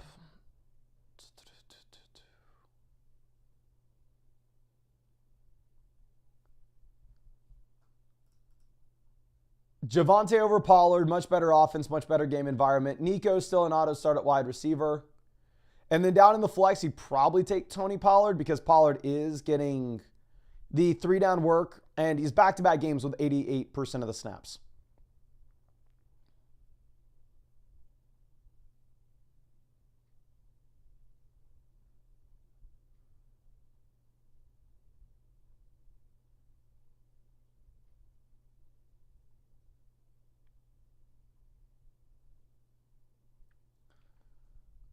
Okay. Next one's going to be Caveman Lawyer. Says 0-2 start. Just traded Montgomery for McBride. How the hell did you do that? Running back, you still have Bijan, Jordan Mason, and Judkins. So yes, you also trade Javonte for Drake London. Are there some like crazy running back scoring in your league that I don't see here? Like, is this a point per carry league or something? Because if not, you are just robbing your league mates. You are just robbing them. Now, Brian trading Chase for London and Brian Thomas. This is a 14-team start 8 format. So I would not do this if I was in the majority of your leagues. But with this being a 14-team start 8 league, it is a no-brainer to get the extra starter by pivoting from Jamar Chase to Drake London and picking it up Brian Thomas. So with these league settings specifically, yes, I want to make this trade. Now, Tully G with our next one. Here at wide receiver, we're going to go Sutton over JMO still. And in the flex, I'm going to take DeAndre Swift. The Bears project to be the third highest scoring offense in the league this week against the Cowboys. Now, Megan, GM, quarterback, give me Caleb over Bo Nix. I mean, again, the Bears, best matchup you could possibly ask for going up against the Cowboys. Running back, Genty's still going to be a must-start name. And then down in the flex, we probably go ahead and take Chase Brown. You could go Evans instead in the flex spot if you were to get no Igbuka and no Godwin. Now, JD, quarterback, give me Daniels if he plays, but that may not be an option. You may have to be stuck with Daniel Jones. Looks like Tyler Warden should be good to go. And then down in the 2 flex spots, plan A, plan B would be Igbuka and Juwan Jennings. Plan C, if either one of these guys were to miss, would be Xavier Worthy. Plan D, if Worthy doesn't play, then you're probably going to go ahead and you're going to play Trey Benson. Now, Logan with our next one. Quarterback, give me Baker over Love. Running back, give me Walker. And then we're going to go with Amari and Hampton as well over Sharps and Montgomery. Tight end, Tyler Warren. And then for the flex, Drake London is still an auto start every week. Now, AJ, here for the flex spot, we have Travis Hunter and Trevion Henderson as the 2 guys that we can rely upon. I know that Travis Hunter's done nothing this year, and the touches that he's had are just kind of been like wide receiver screens leading to really nothing. But I still think I'd probably play Travis Hunter. Now, Mr. Pimp Slap with our next one. We got Pollard Igbuka versus Chase Brown, Juwan Jennings.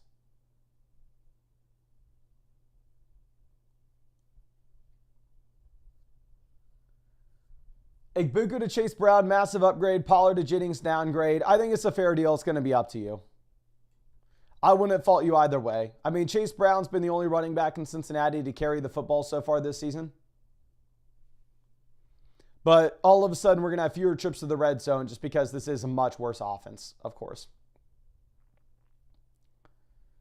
Now, let's look at what we have with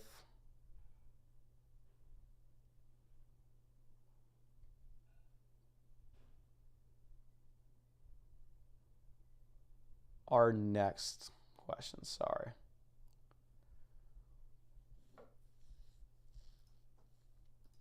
Billy D.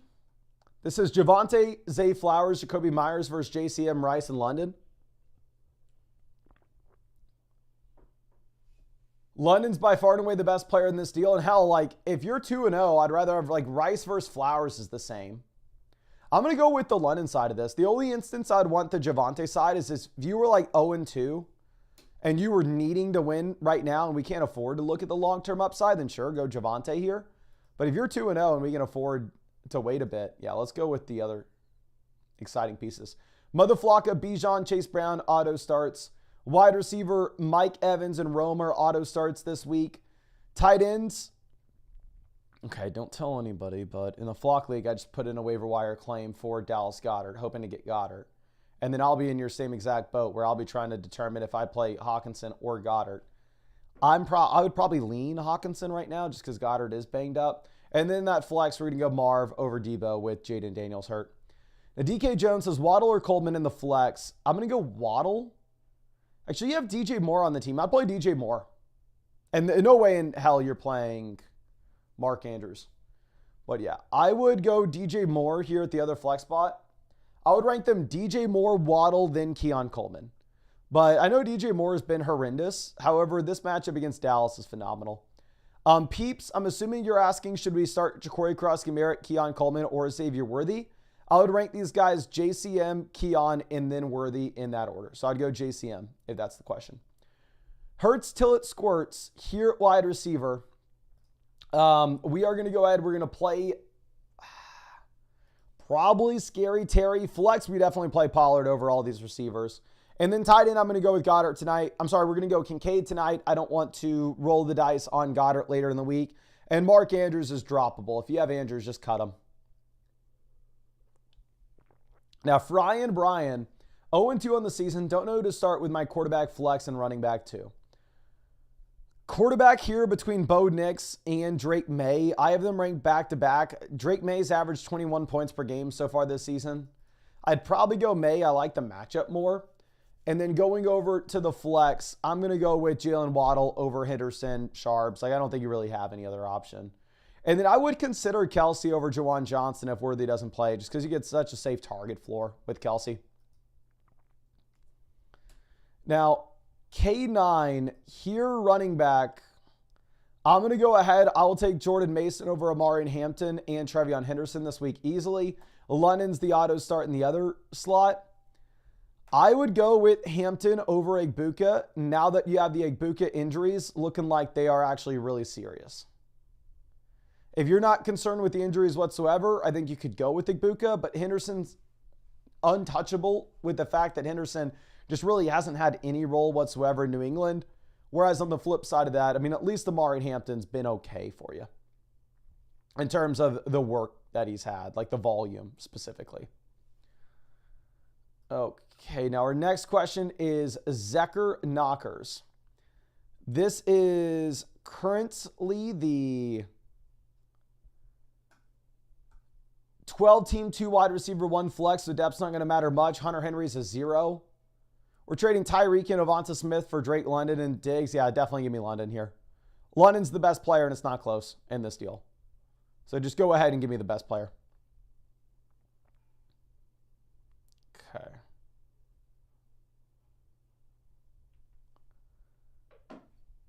Now,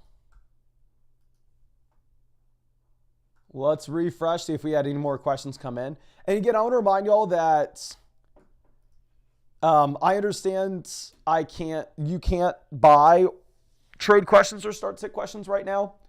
We are making it where if you have vouchers, where if you either won the free questions in the stream, or if you got the season pass, or if you're an annual mother flocker and you have vouchers for free questions that way, you can submit questions with those vouchers, but you can't buy them just because we are having to play catch up on everything.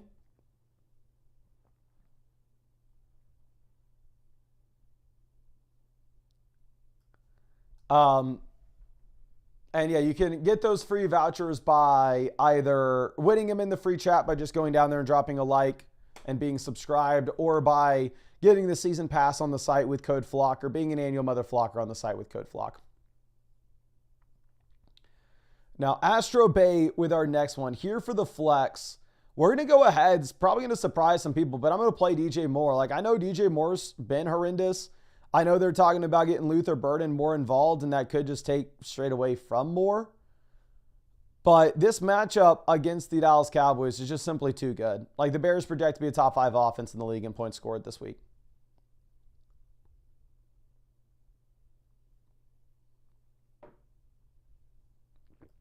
So, yeah. Now, Skull Razor with a trade.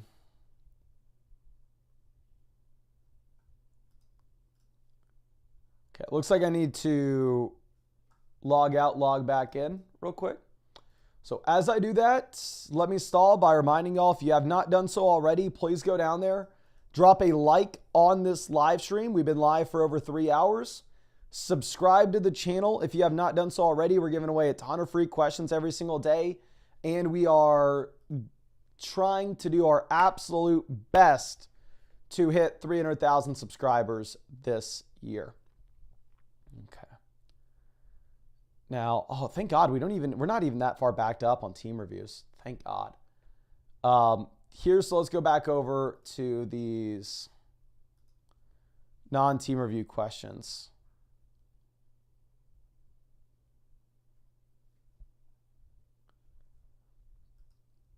And here, Astro Bay with this one.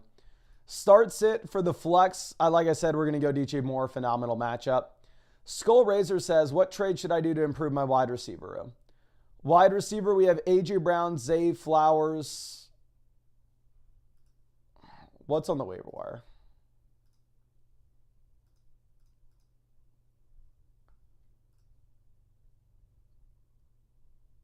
I would cut Hopkins. I would pick up Luther Burden. And I mean, if you can sell Nick Chubb, go for it. But I don't really see many expendable assets with your team.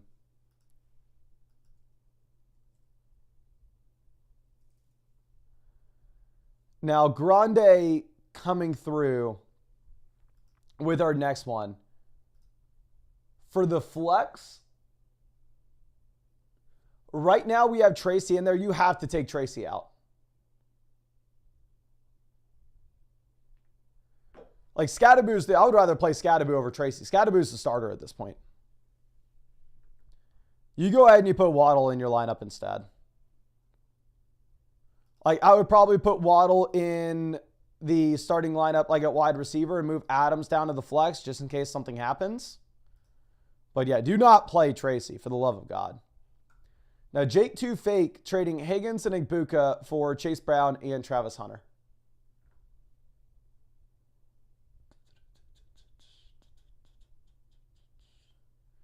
I think I'd rather take the Chase Brown side of this. While I think the Burrow injury negatively impacts both T. Higgins as well as Chase Brown, I think it's going to hurt T. Higgins more than it will hurt Brown. And again, Chase Brown's currently the only running back in Cincinnati that's had a carry this year. So I think we run with it.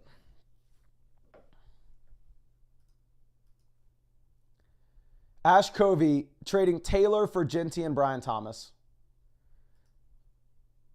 It's a league where we have Tyreek, A.J. Brown, Xavier Worthy, Devonta Smith, a wide receiver. So I'm okay with you making this. I will say Jonathan Taylor's definitely the best player in the deal, even if Genty and Brian Thomas were drafted ahead of him.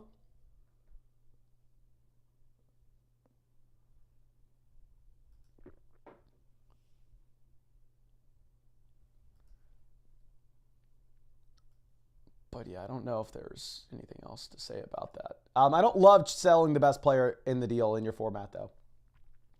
Now, Stevie Wonder here, running back, give me Kyron. Quarterback, I guess we have Penix. Wide receivers, St. Brown, Tyreek, and Terry. Tight ends, give me Kincaid over Pitts and Ertz. Actually, no, I'm sorry, give me Ertz. And then for the flex, we're going to go with Stephon Diggs and Devonta Smith over the tight ends, even if Diggs is on the snap count. Now, Wilson, quarterback, give me Baker over May. If Igbuka misses, then maybe you could consider pivoting. And then here for the flex, we're going to go with J-Mo in a matchup in which the Detroit Lions will probably have to be throwing the ball a decent amount. Now, Trey says who to put in at the flex.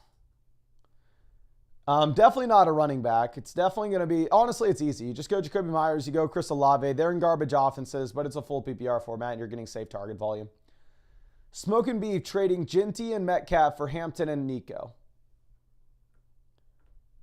I have Metcalf and Hampton ranked like back-to-back right now. I have Genty and Nico ranked like back-to-back right now.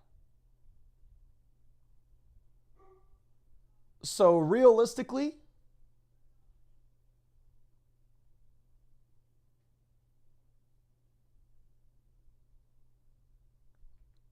this is just going to be up to you.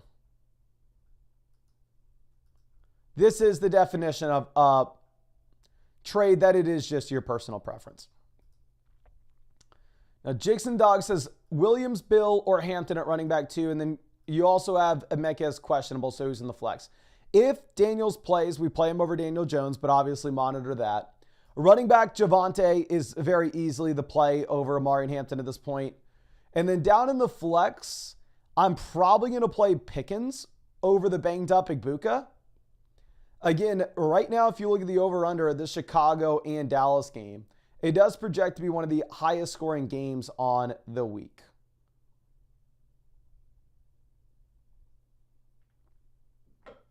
Now, let's move this over to our next one. This is Carter Thrasher.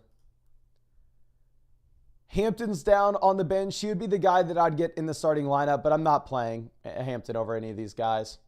And then I would actually, Caleb's going to be a great backup option if Daniels doesn't play, given the game environment against Dallas. Now, Donna trading Henderson, Olave, London for Chase Brown, Tet, and Rome. London to Chase Brown, slight downgrade, up to you. Olave to Rome, massive upgrade. Henderson to Tet, upgrade. So, we're definitely going to go with the Chase Brown side of this.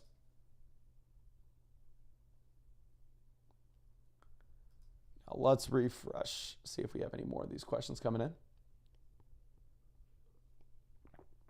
We got Egan's, man. How is this coming in 2 hours ago? We're going to go Caleb over Stroud. Running back, we're going to go ahead and we're going to take, oh, dear God, we probably play Pacheco and hope that in a good matchup against the Giants, he can finally do something. But like, Pacheco looks like he's complete dust at this point. And then DJ Moore, great matchup. We play DJ Moore in the flex.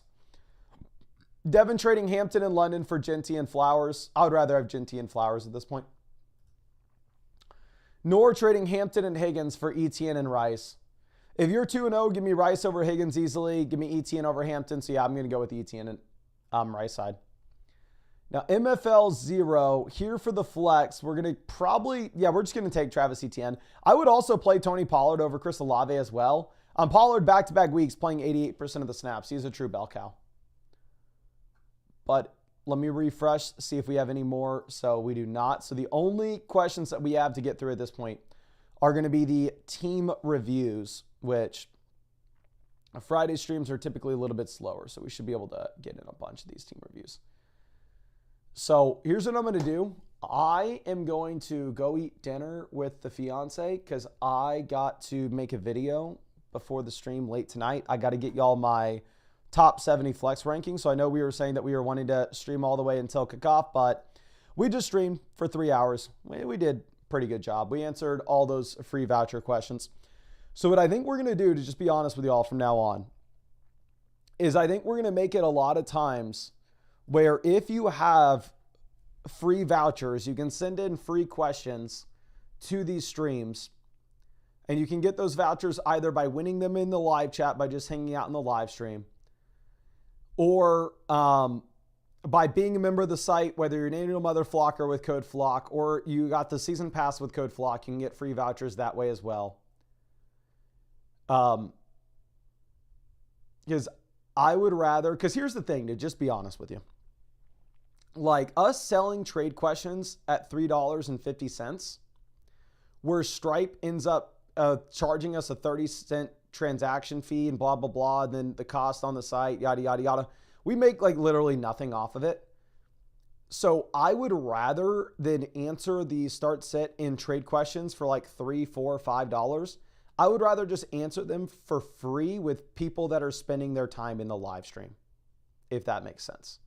We're not always going to have it where you can't buy those questions, but I'm just being honest with you. I think the majority of the time it will be, we're just trying to give away as many free questions in the chat as possible. Because like, just from a business end, we do make money by selling the roster reviews. Like that adds up for sure. But like the $3 start sit questions, they just simply don't matter. So I want to try to start giving away more free questions. And I think the way that we can give away those free questions is limit the amount of time that we spend answering the $3, $4, $5 questions. Because if we limit the amount of time that we're answering those, then I'll have more time in these live streams to do those giveaways in the chat how we have been. So I hope that makes sense. I know that is